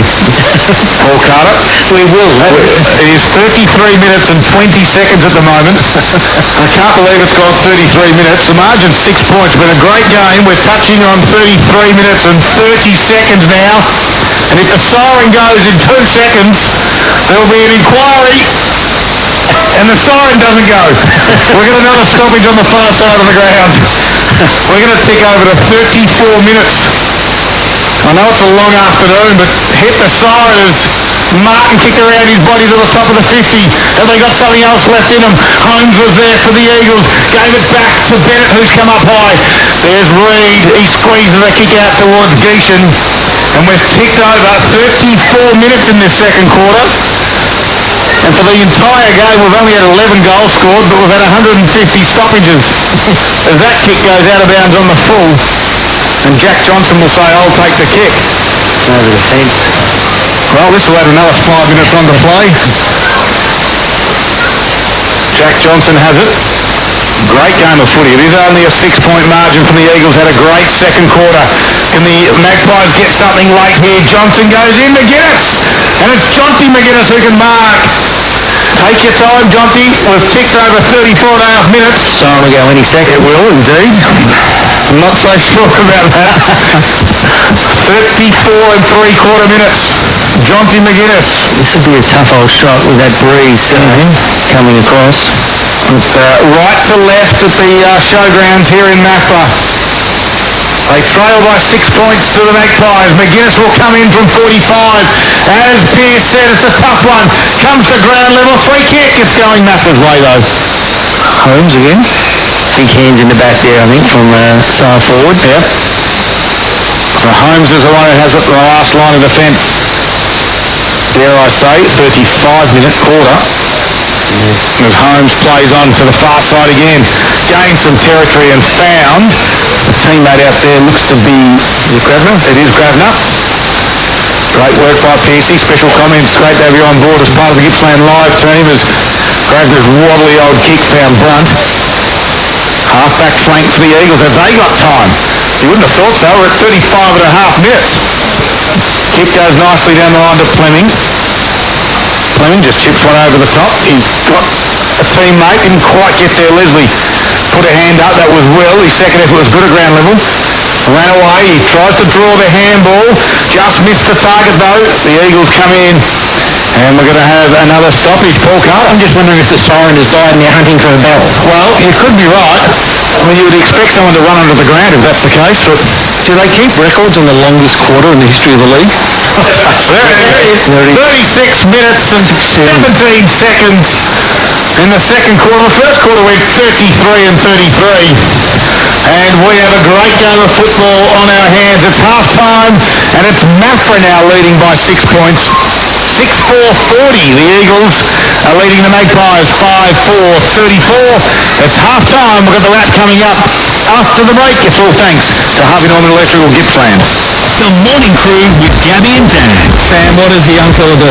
Well, we had hot dogs last night for tea. I don't know if it's something from when he was younger. He just doesn't really like hot food. So he got the hot dogs straight out of the fridge, straight onto the bread, with good tomato sauce, and had them like a hot dog but cut. How does it like it?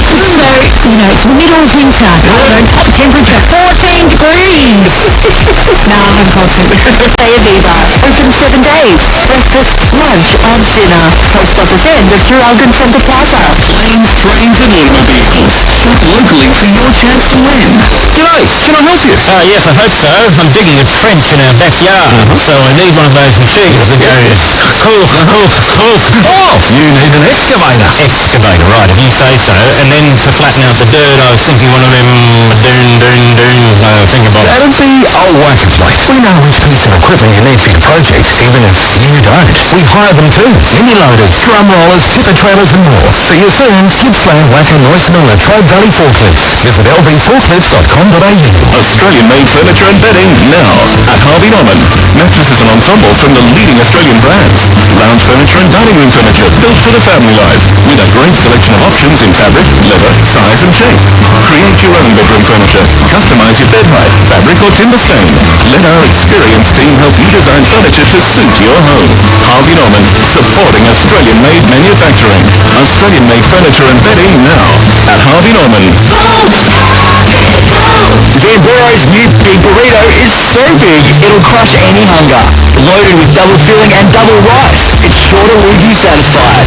Head down to Zamburo Traralgon today. Available for a limited time only. Zamburo, feel good next. Star has a new home in Gippsland and it's Carpet Country. Carpet Country is proud to announce the launch of the Country Tailor. Building on decades of experience sourcing tiles from all over the world, they've condensed all of their knowledge into one stunning new contemporary showroom. With stunning tiles hand-sourced from only the finest suppliers, they have something for everyone, and with special orders and almost limitless buying power. Soon to be Gippsland's exclusive home of Laminex, the only limitation is your imagination. Drop in to see them at Argyle Street, Traralgon. Great meals at Flanagan's. The bistro's open 7 days from 11:30 for lunch and 5:30 for dinner. Get the $10 kids deal with main meal, dessert and soft drink. Seniors meals $9.95, available all week. Order from your table with the Me and You app, and don't forget to book. Flanagan's Irish Bar, Traralgon. Chicken Deluxe Burger at Macca's. Tender Aussie chicken. Cheese, tomato and aioli. It's all the best bits in one delicious place. Chicken and Macca's together and loving it. Ba-da-ba-ba-ba. Available after 10:30 a.m. for limited time only. Earn points with every McCafe coffee run with My Macca's Rewards. Gippsland Live on TRFM. This is the third quarter. Yes, let's get down to business. All right, the margin 6 points here in favour of the Eagles at a big second quarter. They kicked 4 goals to 1. They trailed by 12 points at quarter time. They now lead it by 6 points at half time. We're going to go quick around the grounds. Maffra are just about ready to go. Sale, it's just taken a little bit of time. A quick around the ground scores. Thanks to Harvey Norman Furniture. Gippsland, here's Poppy. Okay, so Traralgon taking on Moe at Moe. Moe are 7 goals 3 and Traralgon are 5 goals 8. So a margin of 38 to 45, so 7 points favouring Moe at this stage. Morwell and Warrigal, interesting. Morwell have bounced back nicely, 7 goals 11. Warrigal 3 goals 3. We tipped that. Yeah, we did, didn't we, Scotty? We did. Alan's busy here. And then in Gippsland, MDU 4 goals 10, Fish Creek 6 behind. Wow. Now that is a big upset in making, with the Demons leading by some 28 points. Mooboo North, this is interesting as well. Mooboo North 1 goal 4 at home to Yanart 9 goals 7. Unbelievable. It looks as though the Tigers are going to go 0-3 to start the year. One of the favourites for this year's premiership as well, pre-season. Morwell East 12 goals 8, Thorpedale 6 goals 4, Tarwin 2-1, Foster 2-1, Tura 2-7 and Stony Creek 5-5. Well, third quarter is underway. Thanks to McDonald's here at the Maffra Showgrounds. Tapped down by Ald, and we're going to have a secondary stoppage. We get excited to get the third quarter underway. How long is this quarter going to go for? It'll go 34 minutes, I would have thought. We've had very long quarters in a half of football. Lang tried to get away from a car tackle, couldn't do so. The umpire will do it again for a third time. If anyone's got some North Gippsland scores out there, we'd love to hear them. We understand Play HQ, a platform for scoring, just having a few little teething problems. 3 or 4 rounds into the season. We'd love some North Gippsland scores to give you this afternoon as well. As Butcher back here at Maffra, kicks her out his body, got it down half forward. Thatcher's had a good afternoon for the Eagles, gathers it nicely, picked it up. I think that's holding the footy though. No, the umpire said, my ball. So we'll have a ball up. Half forward flank build up for the Eagles. They've dominated pretty much since, well, it's been a quarter each as the Magpies barrel this one towards half forward, standing strong though. One of the best players on the ground is Hudson Holmes, rolls across half back, drives to half forward with a neat little kick. Is it Thatcher again? A little work Holmes is putting in though. Half forward. Around on the right foot and hits Butcher. Good spoil though by Thacker. A big contest at the top of the 50. Allows the Magpies to repel. Over the top, Ronke gave away a free kick. And it will go to that man, Hudson Holmes. He's nearly one of the best performers. Sale player down, right knee behind the play. Mitch Thacker, I think. Oh, that could be costly as well. We already know that Pendlebury's gone for the afternoon with a hamstring. And they're just going to be two big men stop this play now. It's going to go on top of Thacker's head in a minute. They need to stop it. And Maffra's taken the mark though. 45 metres out, right near where Mitch Thacker is down. He's concerned about the right knee, I think it is, or is it the left? Just the trainers get to him now. Pretty sure it's the right. Yeah, Pretty sure. Thomas Thatcher will have a shot for goal as Mitch Thacker comes off. It is the right knee of Thacker as well. Thatcher will be kicking for goal for the Eagles. I'm glad the umpire didn't pay a penalty for being too close to the mouth of the ball. Can you imagine the 50-metre penalty? And he doesn't look good at all, does he? He doesn't. No. As Nice kick. Beautiful kick. It's got the carry. No, not quite. Tucked in the last line. The big man, Jack Leslie, the only tall defender left for the Magpies now, Piercy. Yeah, I was just trying to find who they sent back for Ryan Pendlebury. I think it's Mitch Bound. Yep. But they're going to have to find someone else now with Thacker. Well, the margin now is out to 7 points as it comes back in towards the wing area. Sala got some numbers. Freeman gave a handball across down to McLaren, and McLaren gets it towards Laverty. So Laverty nicely done. Centre half forward plays on quickly. Got a runner. That looks like Martin. Left foot kick to the advantage, maybe, of Jack Johnson, or is it Brad Descent? Brad Descent goes inside of Descent, and can he find a teammate? Taken high, or play on. What's the... I'll tell you what, the umpires, I think, were disagreeing with each other. I don't know what was going on there. It looked like it's going to be a sale free kick, importantly. I guess that's the important thing. It looked like the umpire was just telling the crowd what that decision was before anybody else. I think he may have got a bit of advice, perhaps. So Jack McLinden, 45 he'll kick from, maybe 40, and he got a 45-degree angle. Is there a Jack McLinden-shaped indentation in the ground out there? I reckon there could be. So McLinden, 45-degree angle. We'll ride this because we're right behind him. He goes left to right. He kicks it sweetly. And it's a beautiful goal to start the third quarter for the visiting side. And they now hit the front again. Good work. It's interesting. I think young McLinden, or Bomber is his nickname, he had gone to ground before anyone really touched him. Yes, he knew it was coming, didn't he? Yeah, exactly. I'm going to get a free kick here. I'll just go to ground. And there's a 1-point margin in their game favouring Maffra. They are 6-5-41 on the McDonald's Gippsland scoreboard. Sale now up to 6-4-40. We've played 4 minutes into the third quarter. So I thought they may have hit the front, but they've got within 1 point. 6-5-6-4, as Paul Carter just told you. The ball back in the centre of Maffra Recreation Reserve, and Old nearly got their hands to the ball, couldn't. Sale, quick kick forward, nicely done. Every millimetre counts at this stage. Lane, ran half-forward flank, nicely done by Mitch Bound. From half-forward flank, the Magpies go forward, coming in late. It looked as though it was going to be Descent again. Couldn't get hands to the ball, but importantly provides a contest at ground level alongside Allison, and there'll be a ball up. 45 metres from Sales goals. They're kicking to the left of your radio. The court end, or the netball court's end of, and the favoured end by Wynn. A kick around the body. Can he make it 2 in a minute? I reckon he could have. Beautiful goal. This time it's Jack McLaren. Goes bang. Formula 1 type. He did a great job. And everyone's getting around young Harry Wonky with the nice quick hands out to Jack then. Great goal. There's a chance of a Zambrero goal, an A contender for sure. Jack McLaren, he's got a couple now.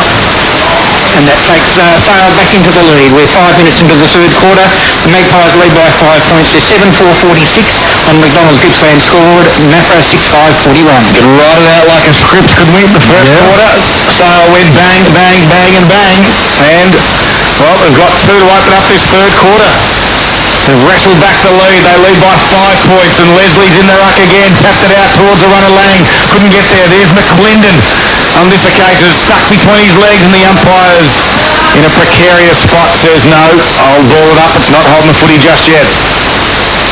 It's again good little body work by Leslie. Out the back. Looks to be Lane.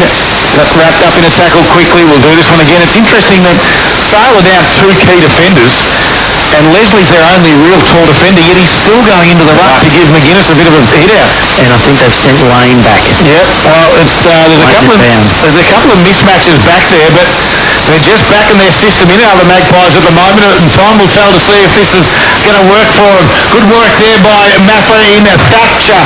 Trying to get it towards Carr.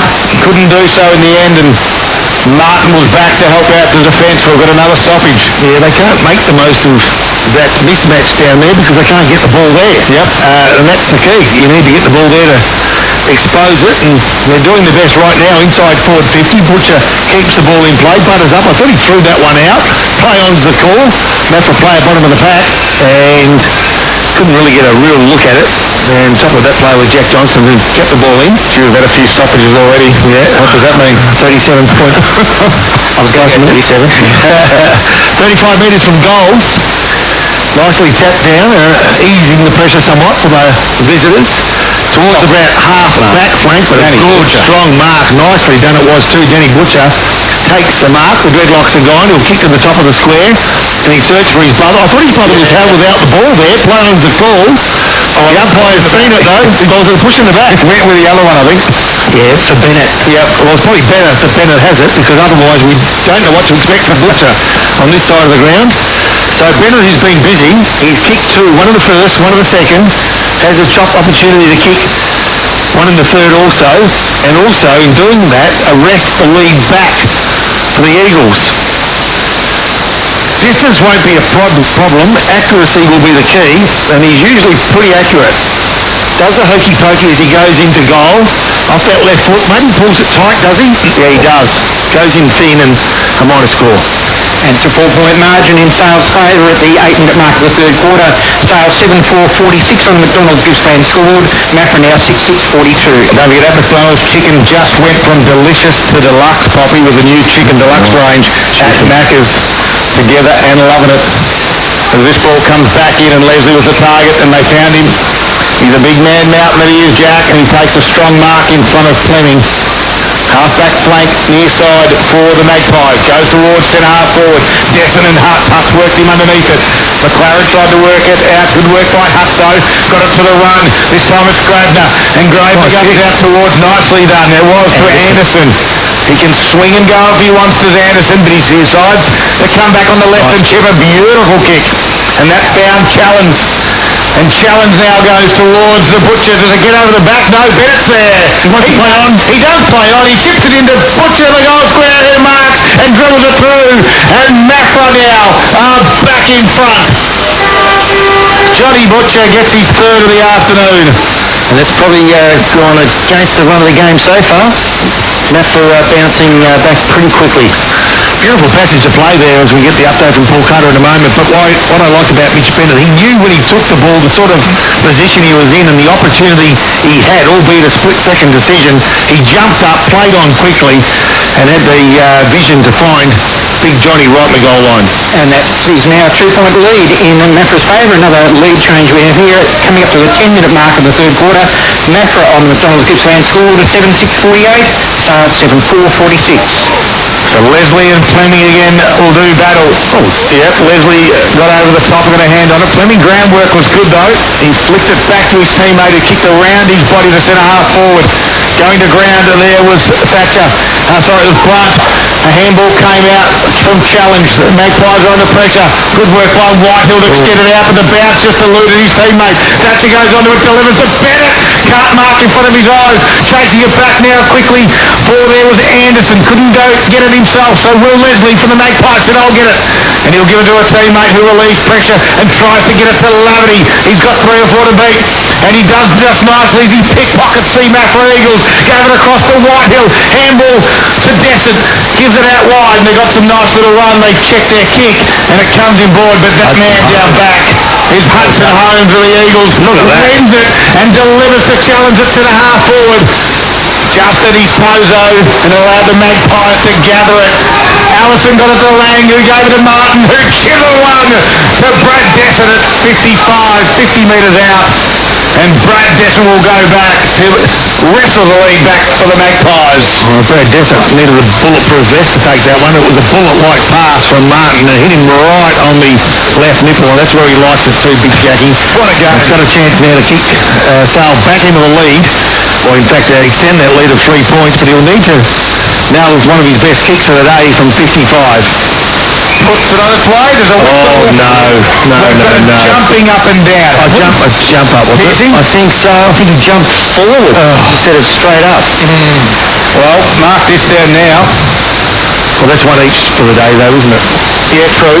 On the 50-metre penalty scale, Brad Desson now from point-blank range, directly in front, courtesy of a 50-metre penalty, puts it over the security net, and the Magpies are back in front. So hard, isn't it? We prefer nil all, really, rather than 1 all. Yeah, that's right. Yeah. I feel for Hudson Holmes. I mean, he just made all the play here in the centre wing. Great turnover, and just a little bit unlucky with his teammates down the ground caused, that goal. And third lead change this quarter at the 12-minute mark on the McDonald's Gippsland scoreboard. We have Sale now 8-4-52 with that 4-point margin over Maffra. They are on 7-6-48. So centre break become crucial now. 12 and a half minutes gone of this third quarter. As you heard, the margin just 4 points, favouring the visitors. Sale. Important game in the early stages of this season too, with both sides wanting to get some momentum as we head towards the halfway mark over the next month or so. And all that said, of course, it's a rivalry match, isn't it? Yep, absolutely. So Fleming goes, I'm not sure what his ruck work is, but he's sort of going early, keeping the knee. Sling tackle will go against Maffra. Jack Leagley just lets him know that that's not what we do here. How tough is Shannon Lang? He's tough, all right. His kick's not bad either, because he finds a teammate there all so easily. Laverty, he plays on quickly. And this is just a walk in the park, that passage of play. Laverty's kick was beautiful. And all of a sudden, we've got an opportunity for another goal for Sale. And I'll tell you what, I'm not sure if Brad Desmond likes Jack McClendon coming in front of him on the lead, but it was the right option, wasn't it, Piercy? I think so. Yep. But, I'll tell you, after this, particularly a bit of courage from Brimble. Yep. So McClendon now, almost directly in front, off the boot, looks neat. That's his second of the quarter. Good work, young Jack. That's goal number 2 for you. Importantly, it's another one for your side. Goal number 9. It's the right decision. But no, certainly a bit of courage just to, big full forward and full back coming straight at you to run in front of the play and take a nice mark. That's 4 inside 50s this quarter to Sale for 4 straight goals, which takes you into a 10-point lead at the 14-minute mark of the third quarter. McDonald's Gippsland scoreboard has Sale 9-4-58, Maffra 7-6-48. And as the breeze just started to ease off a little bit, so Yeah, thinking that too. but we thought, you're looking at the scores, you'd say they've kicked 4-1 this quarter. In the first quarter they kicked 4 goals too, but we think the breeze is just starting to ease off a little bit, and wouldn't be surprised to come this last quarter there might not be a breeze at all. Maffra need to get their skates on. His car tried to work it from the stoppage. He went back to Danny Butcher. He kicked around his body, got it towards half forward. They got some numbers back there. Mitch is the one. I'll tell you what, I'm going to buy him a drink afterwards. Can't quite get his surname right, and Mitch has been very good for the Magpies. Good work there by Alex Carr. Flipped it out. Here's Jaden Allison for the Magpies. Got wrapped up in a jolly tackle. And 14 and a half minutes going. We're only halfway through this quarter, you would think. And we've already had 5 goals scored. It's an entertaining game of football from the stoppage. Laverty gave it across the run of McLaren, who gave it into Martin. Goes towards Desson, and body work was good. Over the back is a rock in his first senior game. He dribbles it. No! He would have celebrated like there was no tomorrow. First senior game, first goal was beckoning for him, and he pushed it to the far side. Taking Sale to an 11-point lead, and McDonald's Gippsland scored Sale 9-5-59, Maffra 7-6-48. So Holmes in control of the ball now, coming out from full back. Play on's the call. He goes towards the outer side for the man all by his lonesome. And I reckon there's James Reed. Thank you, Scud. He looks like Stevie Wonder pressing numbers next to me. Nice work, Josh Davis, the 1-2, goes towards the outer side. And a nice leg off drop where he should have taken all too casual. Gave up the ball, and now they give up possession completely. Consequence of Thomas Thatcher not taking that mark. Will be a boundary throw-in. Sale 9-5, Maffra 7-6. And we've played 16 minutes of this third quarter. The ball to be thrown in, outer side wing. On the Maffra ground, where the wind has started to ease. A bit soft underfoot. Scud takes over to send the Magpies forward again. McLaren it was, kicked around the body, no mark paid, and the umpire nearly paid it in the back there for Maffra. Put the whistle to the mouth, didn't he? Yeah, he certainly did. We've got a ball up, 16 and a half minutes, third quarter. Margin is at 11 points. The Magpies have come out firing in this third quarter. Laverty tried to kick it out of the stoppage, but Pax still on ground level. They're either absolutely cooked out there, which it is a little bit heavy underfoot, so I wouldn't be surprised if there'll be a few weary bodies come this last quarter. We've still got a bit to go in the third though, as Leslie did the ruck duties, tapped it down to McLaren, got it out to Whitehill. He tried to clear the area. Target was Allison, couldn't get it. Good work by Danny Butcher to squeeze a handball out. He's going to win himself a free kick over there. And it was over the shoulder. It is Butcher. Half-back flank now for the Eagles, far side of Maffra's home ground. His kick, well, he went to Ed Carr, and in the end it was coming the other direction. Jack Challenge, who probably should have had it. Eventually the football goes to Ed Carr as chiselling kick to Geishan. Gave it off to Jack Challenge who runs on. His delivery was nicely done. And Thomas Thatcher's been a handful for the Eagles. He's been a handful for Sale, I should say, for the defenders, but he just gets up a little bit proppy after that one. He's too far out to score. Now made him ruin it. Just the way he came down with his ankle, perhaps. Just a bit of room though in that forward 50 area. Still, it is a slow sort of build-up now as he has the footy. He's too far out to score. Geishan offered it. He ignored that one. He'll kick to the shallow pocket, and Butcher nearly marks it. Leslie was back there. Will's gone to Butcher now. That's Will Leslie. And the ball is into Shit's going to let them play on a little bit. Great work by McLaren. He's had some sort of quarter for Gippsland Azusi. And a beautiful kick to Ronke. He can come inboard on the 45. He's got a couple of options. One of those is Thomas Glenn. He's just got to compose himself, Glenn. He's just rushed himself a little bit a couple of times today. He's kicked to half forward. The target is McGuinness. Couldn't quite mark it. Ground level, they try to rush it through. Lang was trying strong. Now he stands up with one tackle. Somehow got the handball out to McClendon. He wasn't going anywhere though. Ball up, 18 and a half minutes gone. Third quarter of the Gippsland League here. And it is a 11-point margin in favour of the Magpies.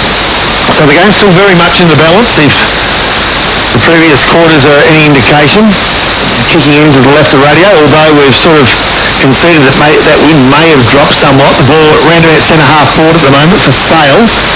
They're into attack as they've been for most of this third quarter. Nearly 20 minutes gone. First two quarters have gone something like 33 and 36 minutes. So probably halfway as we speak. They go forward again. Nicely done. Here he goes again, the young fella. Nice kick. Left foot kick. McLaren, top of the square. Appears to be Maffra's ball to lose, and they don't intend to do that as Hutz finds Holmes, and Holmes attempts to and finds a man who can't take the mark at left half-back flank. The umpire, that's boundary umpire, will take control since it went over the boundary line. Left half-back flank. Got a couple of scores for you.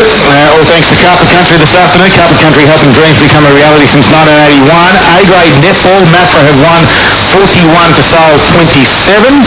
And Jazz Shellen was best on ground there for the Eagles. As this ball goes back into Sale's forward line. Here's Ronke again, but he got ran down from behind from Reed. And it is holding the ball. I'll continue with these scores. Lee and Gaffer, 17 goals, 20 at three-quarter time. Bairnsdale, 2 goals, 1. Poppy's on track for the 20-goal margin there, as he said. And the Tigers, 9-12-66. Over the top of Warrigal at the moment, 4-3-27, Poppy. Nice work for the Tigers. As I said pre-game, I reckon the Tigers can win this one. You did not. Left half back to left half forward, Butcher's the target, provides a contest, can't take the ball. Sale's numbers around the ball have been good. They're winning those 50-50 contests, and good hands over the top to Allison, who's beaten to the ball by the boundary. So right half forward flank for Sale into attack and leading by 11 points. 21 minutes gone, third quarter. The ball will be thrown back in.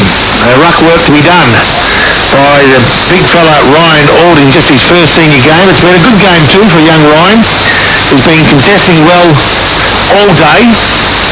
And now the field umpire will take control and ball this one up.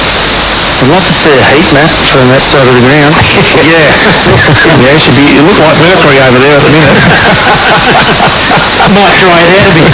Yeah. Alex Carr getting wrapped up. We'll do another stoppage. 21 minutes gone in this third quarter. 11 points to margin. It's been a seesawing affair all afternoon. And if you think that this game's done and dusted, I reckon it's got another couple of turns before the final siren. Stick with us on TRFM. It is Gippsland Live, of course, all thanks to Harvey Norman Electrical Gippsland. Don't forget Mother's Day just around the corner. The new Dyson Supersonic hairdryer, $599. It's cheap. Yep, absolutely. I'll tell you what, your mum's worth every cent of that. Yep, buy it too. And more, that's right. All got high. Maffra got a little bit of a run on going now. Kick forward there was from Davis. High ball to half forward. Trying to work the players underneath. It was Bennett. Comes to ground. He gives a handball across now to a teammate in Anderson. He ducked the head. Gave it back to Davis. High kick. Inside forward 50. Butcher goes up. Great work by Jack Johnson to win it at ground level and deliver. No, missed the target. Cade Renoy for the Eagles. He read that nicely in flight, Renoy. He picked it off. He goes short. He finds a teammate. Anderson. He has it outside 50. Looking for some options. Bennett wants it into the pocket. He just points and goes, put it there. He goes on top of his head instead. And it's 2-on-1. Gets to the back. Good work by the Sale defenders. Leslie now has it on the last line. Clears it outside, looking for the boundary line. Holmes can't take it with one hand. Ronke says, I want the boundary because there's 3 Eagles descending on me. And he did well, Harry Ronke. He caused the stoppage.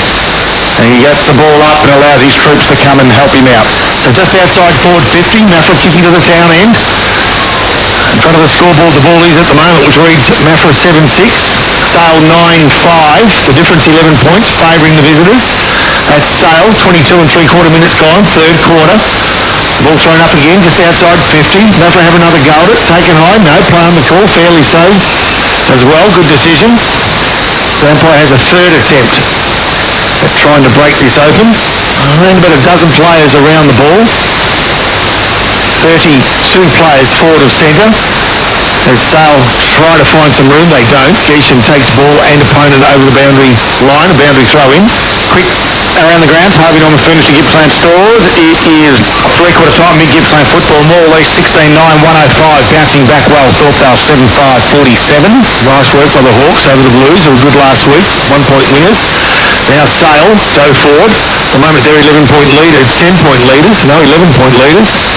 Don't ask me again because I might change my mind as they go forward again. Nicely done too. It's a young fella, Ronke, who found Shannon Lang. Kicks to a one-on-one contest. Nicely done. Third man up, course the contest. But Jack Johnson taps it forward to the advantage of his teammate Freeman. He taps it forward as well. And guess what? Your little beauty. It's Cooper Whitehill that gets the goal and breaks this game open a bit. Yeah, great little work there. I thought Freeman had the chance to run onto it, Piercy. Yeah, just didn't quite sit for him. The eyes absolutely lit up and forgot to take the football with him. Gee whiz, Paul Carter, Sale inside 50s this quarter been huge. It's 8 inside 50s for 5 goals won, so it's pretty good conversion with what they've got.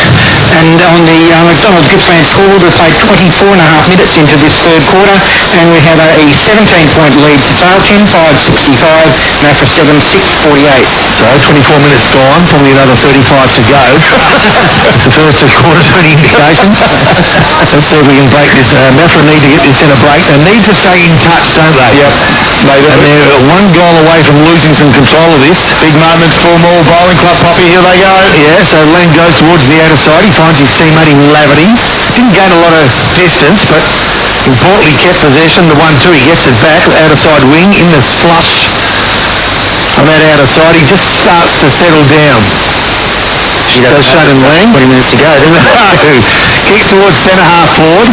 I tell you what, out the back of the pack, the young fellow was going at 100 miles an hour. I speak of John McGuinness. He jumped and fell about 4 or 5 metres short in the end. I'll tell you what, you wouldn't want to be standing in front of him. He was. He's built like Thor too. And he got in his way, you'd be feeling a bit Thor. Fights hard now, around about centre half forward. Lang, quick kick forward, nicely done, good diving marks, looks like catch, and it goes to the young fella in Harry Ronke, who is first senior game. I'm on him. Yep, here we go. Put this through, Harry. Great young kid that he is. Played a little bit of Gippsland power, did Harry.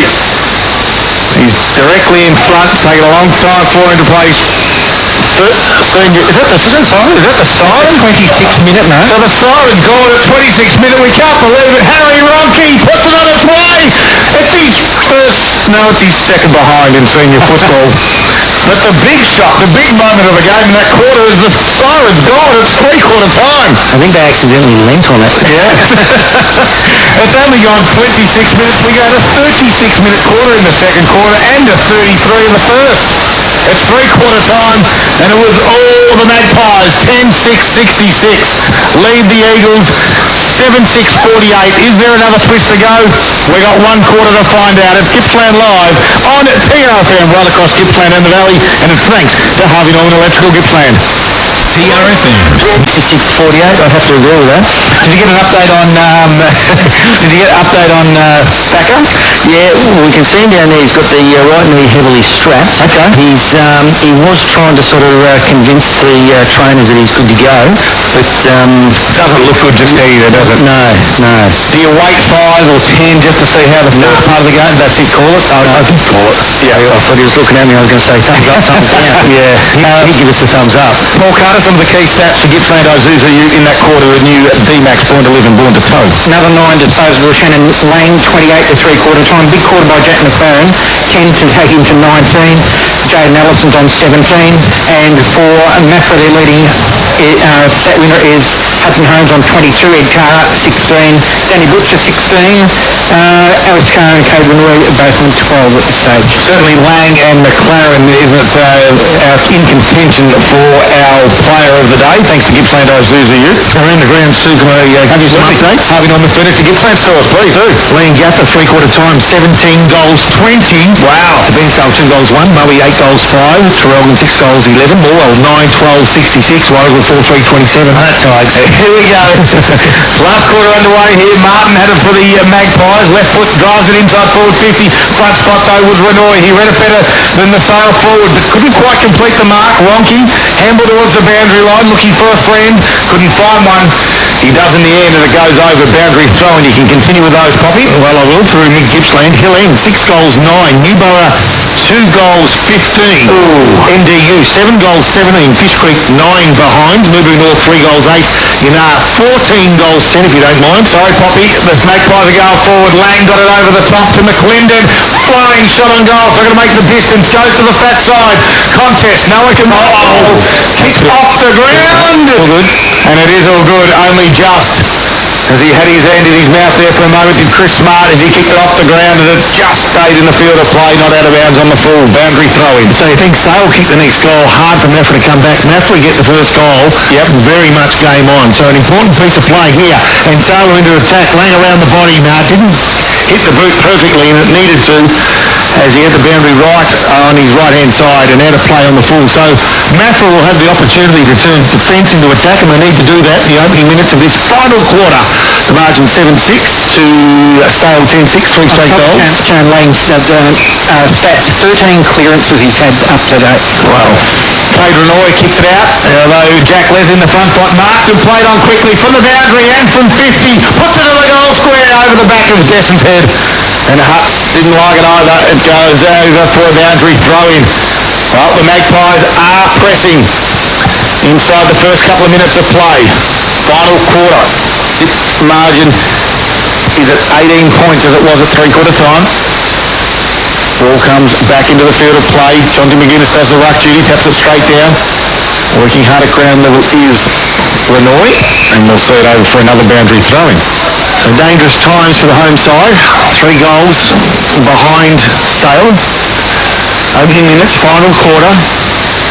Need to relieve some pressure here. They've been under pressure for about 40 minutes, most of the third quarter. That's it, I think. The opening minutes of this quarter, but guess what? A quick kick forward falls in the arms, fortuitously, of Jack Leslie. Cade Renoy was the one just trying to clear it out of his area.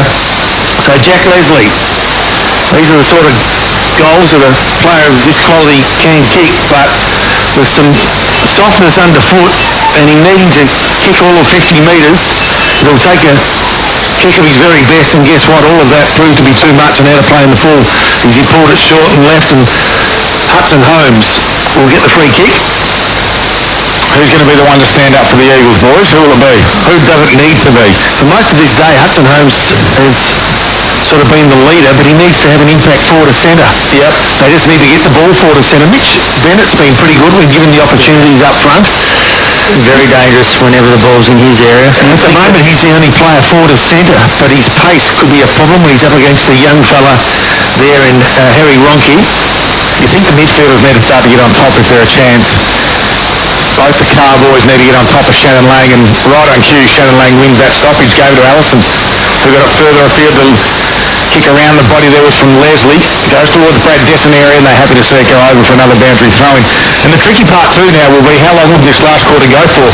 After you have the first two go for 33 and 36 respectively, and then 26 in the third, you've got to get on your bike early because you just never know. 15 minutes gone, it might go. Great tap from the stoppage, and it's McLaren as it kicks towards Desson. He's going to mark it. They're going to pay it. There was a quick kick from the stoppage, Scotty. I missed it. And it landed in the hands of Brad Desson. Yeah, it was a nice tap by Jonty McGuinness there. Straight down the throat of Jack McLaren, I think, wasn't it? Yeah. Well, I think it was going for goal. Well, it landed with Brad Desson. He's on a tight angle, but he's only about, well, the man on the mark's only 3 metres from the goal line. Standard drop pump. Yep. He is. You'd think he'd run around, but Brad Desson is going with the standard drop pump. Now he runs around, and he puts it through the middle, and the big moment, thanks to the Mall Bowling Clubs, right there. Palmo night tonight, $20. There's the big moment, though, of the final quarter. And it's now a 24-point lead to Sale, which I believe is a match-high lead, and it's come at the 5-minute mark of the final term. Harvey Norman Computers scoreboard, Sale 11-6-72, Maffra 7-6-48. And just when we thought that maybe the defence of Sale were going to be under pressure with a couple of losses, it's actually Maffra's defence that have been under pressure for all of the third quarter and the opening minutes of this final quarter. They just can't threaten that forward 50. Yeah, and I think it's all coming from Jack Leslie in the lap. Yeah, he's done very well, and he gets it to the feet of Lang and Ellison and these types of players, causing some real pressure at the minute. And let's see if we can do it again. Old gets the tap, but guess what? At ground level, it's Lang to Ellison, the players we just spoke of, that now kick forward inside forward 50. Nicely done. Geeshan tries to thread a handball through. A pack of players, a pack of Magpies, couldn't do that though. And the numbers for the Magpies have been pretty good. Left half-back flank, in fact right half-back flank. Holmes tries to set something up, and he goes over the top to Renoy, who goes inside. A good kick, good lead, good take. Thatcher. This is where they need to score. They desperately need to score here now. Goes short. And is that Holmes has made his way from full back to full forward. So right on cue. He goes. Needs to find a teammate though right here, and there's not a lot of movement, I've got to tell you. But he kicks in hope more than anything else, looking for Butcher, and Butcher got hands to it, couldn't take the mark. Good pressure, fair pressure, despite the claims by Butcher. It was a good contest. He did work hard to get his hands to the ball, but just couldn't reel it in. So 40 metres from Maffra's goal, they need to goal right now. Ball thrown back in. Leslie, front position, uses his bulk to get hands to the ball. Ground level, nicely done. Taken without the ball, I thought. Play on's the call. Taking possession, Danny Butcher. Can he find a teammate? He couldn't. Nicely done. Ellison just swivels the hips and dances around an opponent. Kicks towards the outer side. Out of play in the full. Hudson Holmes again. Yeah, 80 metres around from his goal though. But it's good to see that he has come up the ground. It could be a message. They need to get him up, moving around. It'd be handy to put him on a wing or through that middle part of the ground. He's been very good for the Eagles. However, the lack of movement up forward's a worry for me. Maffra don't want to run and move, and Butcher just shoves Leslie out the way. No free kick. And then the second effort wasn't much there either. The ball comes out with ease for the Magpies, but they've got to good numbers. There's Holmes again. He's a one-man band at the moment. Right, Cade Renoy put it back inside forward 50. No one can mark. Flat and square there was from Challenge, and then couldn't get anywhere. Blake Lane wrapped him up there. Good tackle. So we're going to stop. He's directly in front, some 40 metres out from goal. A couple of boys down, cramping on the far side of the ground. All got high, got a hand on it. Great work by Johnson. Hesitated the handball to Martin, to Lavity, and now back to Johnson. Centre half back, kicks into the middle of the ground. Brad Desson down on one knee. Takes the mark, gets up quickly. The drawing handball to Jack Johnson on the wing area. Gets it to half forward. Here's Freeman. He marks too far out to score. Looks up. There's an option in McGuinness, who's short now. He decides to kick over the top. Back down the last line is McGlendon. But Reed comes over the top and takes a strong mark. Actually, it's Hudson Holmes. Tell me, jeez. I should have got that right. I should have had a guess it was Holmes.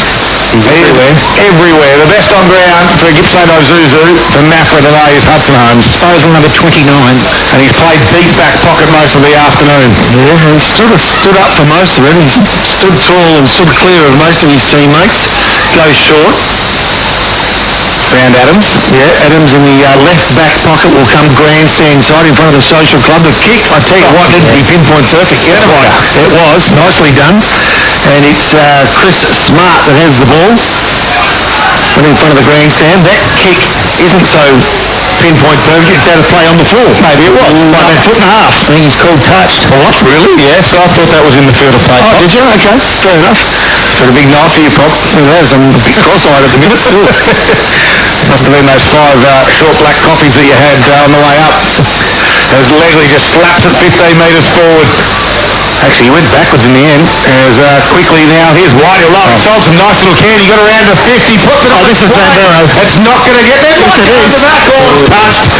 And Poppy was about to call it the Zambero goal of the day. It's the Zambero point of the day. I can tell you right now. It certainly is. And that's on your Harvey Norman computer's Gippsland scoreboard. Holmes plays on. Sorry, Paul. 25-point lead at the 9.5-minute mark. 11-7-73 Sale. Maffra still haven't scored this quarter. 7-6-48. Holmes played on quickly. Couldn't find a teammate. Ellison gave it off. Nicely done. Finds a teammate. Kane Martin kicks to within 20 metres. 1, 2 grabs. Play on to call. Holmes claimed the mark. Didn't get the first touch. And good call by the umpire. The umpire will come in and ball this one up now. 30 metres from Sale's goals. They're attacking. The pressure's been lifted for 45 minutes now. And their lead's been extended to 25 points. Been great to have Scotty Pearce with us this afternoon, all for Kappa Country, helping dreams become a reality since 1981. Pearcey, I hope you've enjoyed your afternoon, my friend. It's been a very good learning experience, Dale. Well, we'll get you back, don't worry about that, because we don't like Nick Latino much. So, ball in the defensive 50, and the Magpies are winning, so you'd be nice and happy at the moment. The margin sits at 25 points. Holding the ball to the umpire. And the free kick will go the way of the Eagles. This is Alex Carr. Has it on his defensive 50. Looks towards the grandstand side or the social room side. And the centimetre perfect kick again. Thomas Thatcher. He's played well for the Eagles. Half-back flank though, stagnant movement up forward, just have to kick down the line. Jolly's the target, Butcher might fly for Demon. Jolly just got crushed. And I think it was just a bit of friendly fire, but it was very courageous from his... Big Butch. Yep, it was courageous by Jolly. Absolutely. He went back with a flight. He was in the right spot for a moment, but then all of a sudden the steam train of Leslie and Butcher came flying the other way. There's a play now, ball comes back in. Jack Leslie tapped it straight down to McLaren. Couldn't take it with him.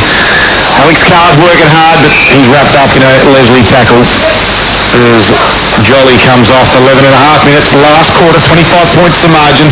Sale holding sway here. It's been an entertaining game of the Battle of the Birds. Yeah, TRFM coverage of Gippsland Trade footy. Match of the day, rival round. Butcher tries to thump it. Leslie gets the tap at ground level and 50-50 win. Another one to Sale. Dive forward. Chris Laverty, quick kick, hiding. He is turning away like Hudson Hawk. Remember him? Is there only one? He was fantastic. And so is Heidi Holmes. He's done very, very well. Right half forward flank. Who's Heidi? Well, he's too pretty to be playing, to be called Hudson. He's playing very, very well. Just outside forward 50. He's been sensational. Beautiful to watch. He has been today, hasn't he? There hasn't been enough, and it doesn't likely to be enough. You think he'll make the Gippsland Live Team of the Week? I reckon he's a certainty. Yeah. I reckon he might find himself a little voucher after this game as well, even in the losing side. Oh, gee whiz. There's one Shannon Lang that's had a fair afternoon. Yeah, well, all right. We actually now, I forgot about him, but it's probably right. We get the vote on that this afternoon. Don't forget the Gippsland Isuzu Player of the Day. And keep an eye out during the week too. The Gippsland Live Team of the Week will be out. Each and every week we're giving you our best players from right across the Gippsland League. And there's some interesting results happening as well. Sale get it forward again through Johnson to half forward. Freeman was the target. Good little one-on-one battle. They go to ground in the slush on the far side. And they've dragged that in there, and the umpire said that is holding the ball. So Freeman, well, they've caught it over the shoulder. I thought it might have been holding the ball against Adams. Yeah, I think he might have, Freeman jumped in his back perhaps. He's got that much mud on his face. I think he might have driven his head into the dirt as well as Adams kicks into the wing. And big McGuinness, Dane McGuinness that is, takes the uncontested mark on the wing. 30 minutes gone, 25 points in favour of Sale. As McGuinness is kicked towards Jonty and Freeman. And over out of bounds on the full, Poppy. All right, let's see if we can get this ball moving forward through Josh Davis. Defensive 50, that's where he starts from. Gives it to Heidi. Holmes. Like that name. He'll get it back here. He does. 1-2, here he goes. Like, truly, are you serious? This is ridiculous. From the outer side wing, threatens the forward 50. Just needs a favourable bounce, does he? The big man from Maffra in Alex Carr can't get a handle on it. Taking the ground, he'll get it back now. Carr needs to find something. A kick around the body, falls short. Good mark, right spot is Sales Nathan Whitford. Plays on down the corridor. Leslie with all the time in the world. He does it quite nicely. And his defensive 50 will come to the near side. actually goes straight at the middle in the end. Jonty McGuinness will be the target and goes strong. Yeah, good work. Right in the middle of the Sale crowd is starting to get up and about. They know that it's at the 14-minute mark. And they know they're just about home and hosed as McGuinness gave it over the top to McLaren. Allison was able to there to help him out. Got a handball. They've got numbers everywhere. Will Leslie got it out wide to Lavity. They got one on over the top. It's Martin. Have they got the overlap? Martin runs to 50. Make it 45. Left foot kick. Top of the square. It's going to get out towards Freeman. Who'll step around. It's not Freeman. It's Desson. And he misses. And Freeman and Desson have been good the afternoon. Have been very good. Probably a little bit too much time there, I think, Scud, for the Sale boys. Yep. Leads 26 points to Sale at the 15-minute mark of the last quarter. Harvey Norman computer scored Sale 11-8-74. Maffra still yet to score this quarter, 7-6-48. Poor kick in out of full back from Huts. Just landed at the toes of the Maffra defender and it went over for a boundary throw-in. And Maffra have given everything this afternoon, but they're just going to come up short. 26-point margin. Felt a little bit closer than that, didn't it, Pop? It did, yeah. And it was for a long time, wasn't it? But since half-time, since what they call the premiership quarter, they've been outstanding. Sale, they've really lifted the tempo and showed the sort of fight that we expected earlier, but they've done it nicely. The ball comes grandstand side. Good mark taken. Maffra play on quickly around the body. Good smother. There's an example of what we're just talking about. The desperation, even when the game's in their keeping, has been very good for the visitors this afternoon.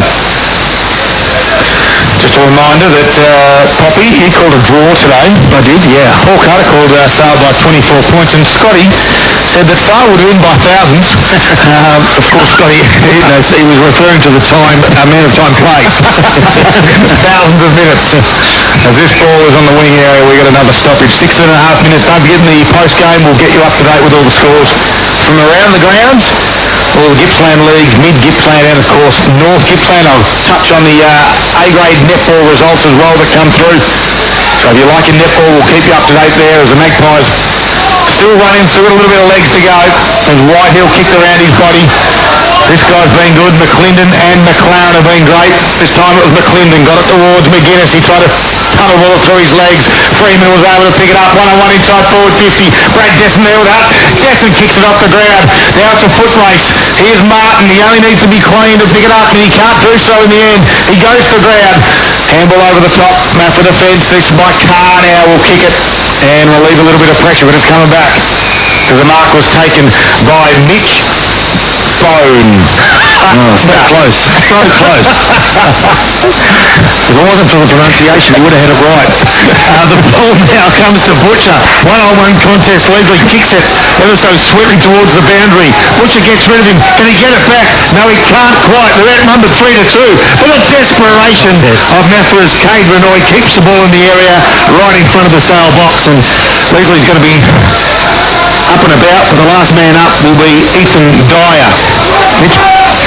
Great contest by both teams. Leslie again tapped it down. Larry made a noise over the shoulder. We heard it through the effects mic. Didn't get the free kick. Ball up right in front of the 17.5 minutes gone. As umpire Cullis says, just calm your jets, boys. We've only got a few minutes to go, maybe. Butcher from the stoppage, tackled by Whitehill, put him down, calls the turnover. Good work by Leslie, kicks it high and not very low. It could be mine. No, Butcher's going to take the free kick out of bounds on the full. 18 minutes gone. He quickly now plays on, drives it inside forward 50. It's going to get to the back. No, yes it does. Some tired boys out there after this, and Leslie stood strong all afternoon. Kicks around the body, and Jack Johnson takes the uncontested mark. Plays on. No one goes with him, so he just runs and carries the ball. Delivers it to centre half forward. Desson and Huts. Huts used some body work. Guess who's there? It's Heidi, it's Hudson, and it's Holmes, and he kicks a beautiful kick out to Danny Butcher, who chips it over the top to find a teammate in Anderson. Swings around, left foot chiseling kick out the toes there of Thatcher. Can't get it on the first bite, gets it on the second and puts the handball to Butcher. That's Danny. He kicked it and got dumped. And it now lands in the hands of McLaren, who kicks in the middle of the ground. Johnson is there one-on-one with Reed. Kick off the ground. Brad Desson can get it and just put it on the boot.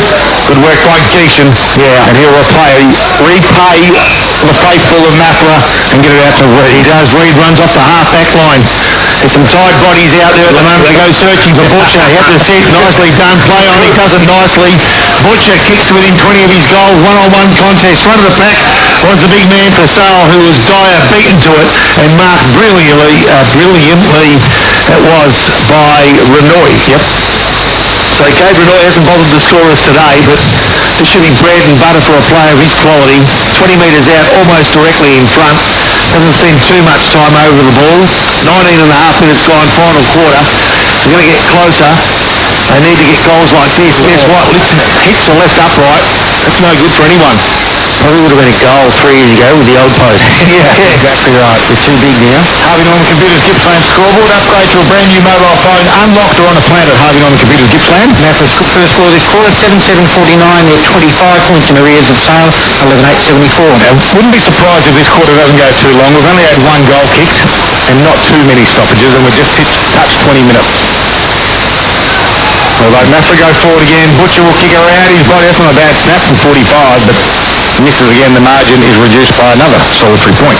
4 straight goals now. It's 11-8-74 Sale, 7-8-50 Maffra on the Harvey Norman Computer scoreboard, 20 and a half minutes played.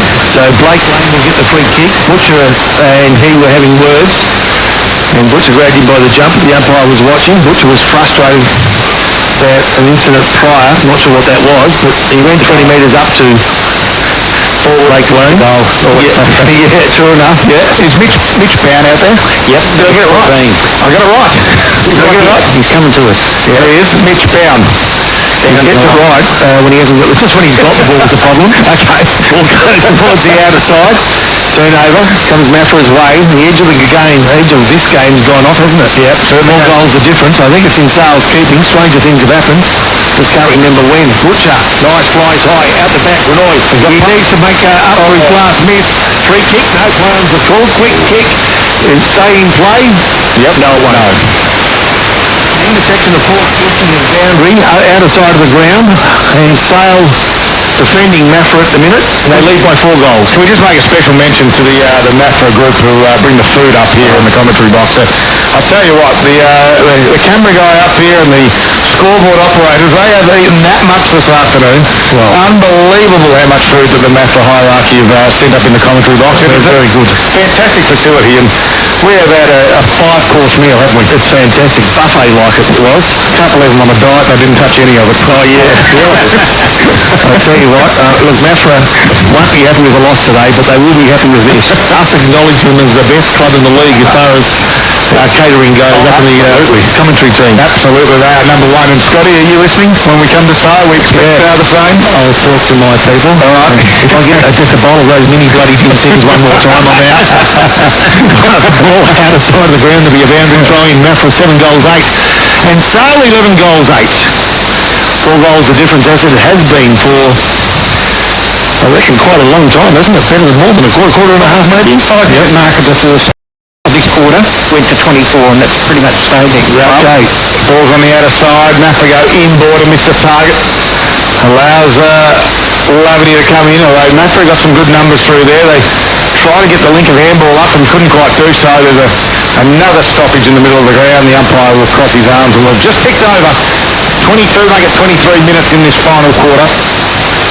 The breeze has certainly eased off in the second half. It was blowing a bit of a gale in that first half, and it really showed the difference between the first quarter and the second quarter. Good to see Tom Jolly back out there after a heavy knock. The advantage was paid for Sale, and running onto this one, they kick it inside forward 50, but read nicely by Patch Adams. And David Adams will take the mark for the Eagles. Back pocket, squares it up to Geishan. He's got a runner on the near side. Does he use him up? It's Gravenut. Doesn't do so in the end, but he created some space for Bennett to run into. Now it will get to Gravenut. Just went through his legs. He's got a little bit of support there. This is Anderson. His kick goes high and not really too far in the end. And Jack Leslie's been good in this final quarter too, hasn't he? Rock solid. Kick goes inboard to find Allison. His little chip kick to centre half forward to Johnson. So the coach, Jack Johnson, against his former side, will like this one. Is he too far out to score? He is. He decides to kick to the pocket. And out there is it... No, I thought it might have been Ronke for a moment, but it was Jack McLaren, who has had a good afternoon as well. And for the Gippsland Isuzu Youth Player of the Day, we start to talk about Jack McLaren. We start to talk about Shannon Lang down at ground level. Shannon Lang is gone. Yeah, I think I saw him wrapping some ice around his legs, so I think he might be done. Well, hopefully he's all right as the kick from McLaren dropped short and allowed Maffra to get away. Hutz comes grandstand side, eyes on the ball, but not being able to take the mark was Ed Card, who got the numbers around the ball though to ease the pressure. Bouncing off the half-back line, left foot kick, searching for Thomas Thatcher. Can he get the ball? No, he's beaten to it. Nicely done. Held in beautifully by Thomas Glenn for Sale. A 50-50 contest. We'll be happy with that as Maffra was starting to move forward with numbers. In front of our TRFM commentary position, there'll be a ball up. Umpire not real keen on bending down and picking up the ball himself. 25 minutes, Poppy. Yeah, 25 minutes and 24 points. And that's the situation of the game with the visitors leading at the moment. I really like the way Maffra are running out this game. The intensity from them has been pretty constant. They haven't put the gun back in the holster and thought the job's done. We're happy to see this one out. And again, they come through. Plenty of pace at ground level, like that. They probably needed that for a period of time, haven't they? And I reckon that player, was it Whitehill? Yeah, they had the ball. Went off early as a blood rule. Come back with number 54. Got a good touch. Will they play him? They will. They do it nicely. There he is, Holmes. Kicks inside forward 50. Can he find a teammate? He can't. Well, momentarily he can't. A handball over the top. Who's on the end of this one? Is it Renoy again? I reckon it is. Around the body. Oh, no. Butcher's going to pick this up and go easy as you like. He's going to walk that in for his fourth of the afternoon. And if we said pre-game that Butcher would be kicking 4, you'd probably be thinking that Maffra would be winning this game. I reckon 4 or 5 for Butcher is an indication that they're playing good footy, but he's probably made the most of 4 or 5 opportunities. Yeah, it's actually surprising that it is 4. Yeah, exactly right. The way the entries have been in, he's had to really work hard for every contest. Paul Carter. And that brings the margin back to 18 points, but we're at the 26-minute mark of this final quarter, and the Harvey Norman Computers scoreboard has Sale at 11.874, Maffra 8.856. So 3 goals in 3 minutes is hard work, but 3 goals in 9 minutes is doable. Oh, well, what are we going to get? Who knows? We just don't know. We've only had 2 for the quarter. Surely we haven't got too long to go. They win a stoppage from the clearance to the Magpies. Although they just overrun it, they got some numbers. Here's that man Whitehill again. He's still running late in the last quarter, and that's a lovely kick. Although dropping the mark down there, what he probably should have taken was Desson, but Freeman will get on the end of it and will have a flying shot at goal and push it across the face for no score in the end and a boundary throw-in. Well, you're right. That third quarter that we had where what did we have in there? 6 goals. Only went 26 minutes. Yeah. And 6 goals in the first quarter and 5 in the second quarter, and they went 33 and 36. So, good luck. I don't know how long this last one will go for. As Calf in the stoppage barreled it out, kicked it across the face of goal, sort of, and now allowed the Magpies to come in. Shannon Lang hasn't been on at all this last quarter. Yeah, easy. Early. Nice. Yeah, only had a couple of touches, if any, in that last quarter, so they get it to the 50. The siren sounds. And there it goes. 27.5 minutes of the Magpies have won. And they've been very good. It started in that third quarter where they got a bit of a run on. They kicked 5 goals to 1 in the third quarter that broke open the game. But they have come out of it with a little bit of an injury concern to 3 of their star players. We're going to wrap things up, of course, after the break. And we're going to get our player of the day up here in the commentary box as well. We'll get to our goal of the day as well, full thanks to Zambrero. But today it was the Magpies travelling to Maffra and getting over the top of the Eagles. Sale 11.874 have defeated Maffra 8.856. You're listening to Gippsland Live right here on TRFM, and it's all thanks to Harvey Norman Electrical Gippsland. 8-7 Joel. What about belly button rings? I think they're pretty hot. I think they're gross. You think they're hot? Yeah. Oh, yeah, because you're that guy. I think Oh, belly button rings. Ugh. well, man, what does it bother you on a nice attractive little lady stomach? I don't like piercings or tattoos. I like a clean body. Kate, Tim and Joel driving you home from 5. TRFM. There are people who prefer chicken McBites, others McNuggets, and some McPieces. But thanks to the spicy, sticky barbecue sauce within the Chicken Deluxe Share Pack, all three have common ground. Chicken and Maccas, together and loving it. Ba-da-ba-ba-ba. Available after 10:30 a.m. for a limited time only. This year, make it all about Mum at Harvey Norman. Music to her ears. The Sonos Roam Portable Bluetooth Smart Speaker, $299. The family-size Philips Twin Turbo Star Air Fryer, $499 plus bonus $50 cashback. Limited edition Dyson Supersonic Hairdryer with case, $599. Cashback by redemption. We've got Mother's Day gifting sorted. Now, at Harvey Norman. Planes, trains and automobiles.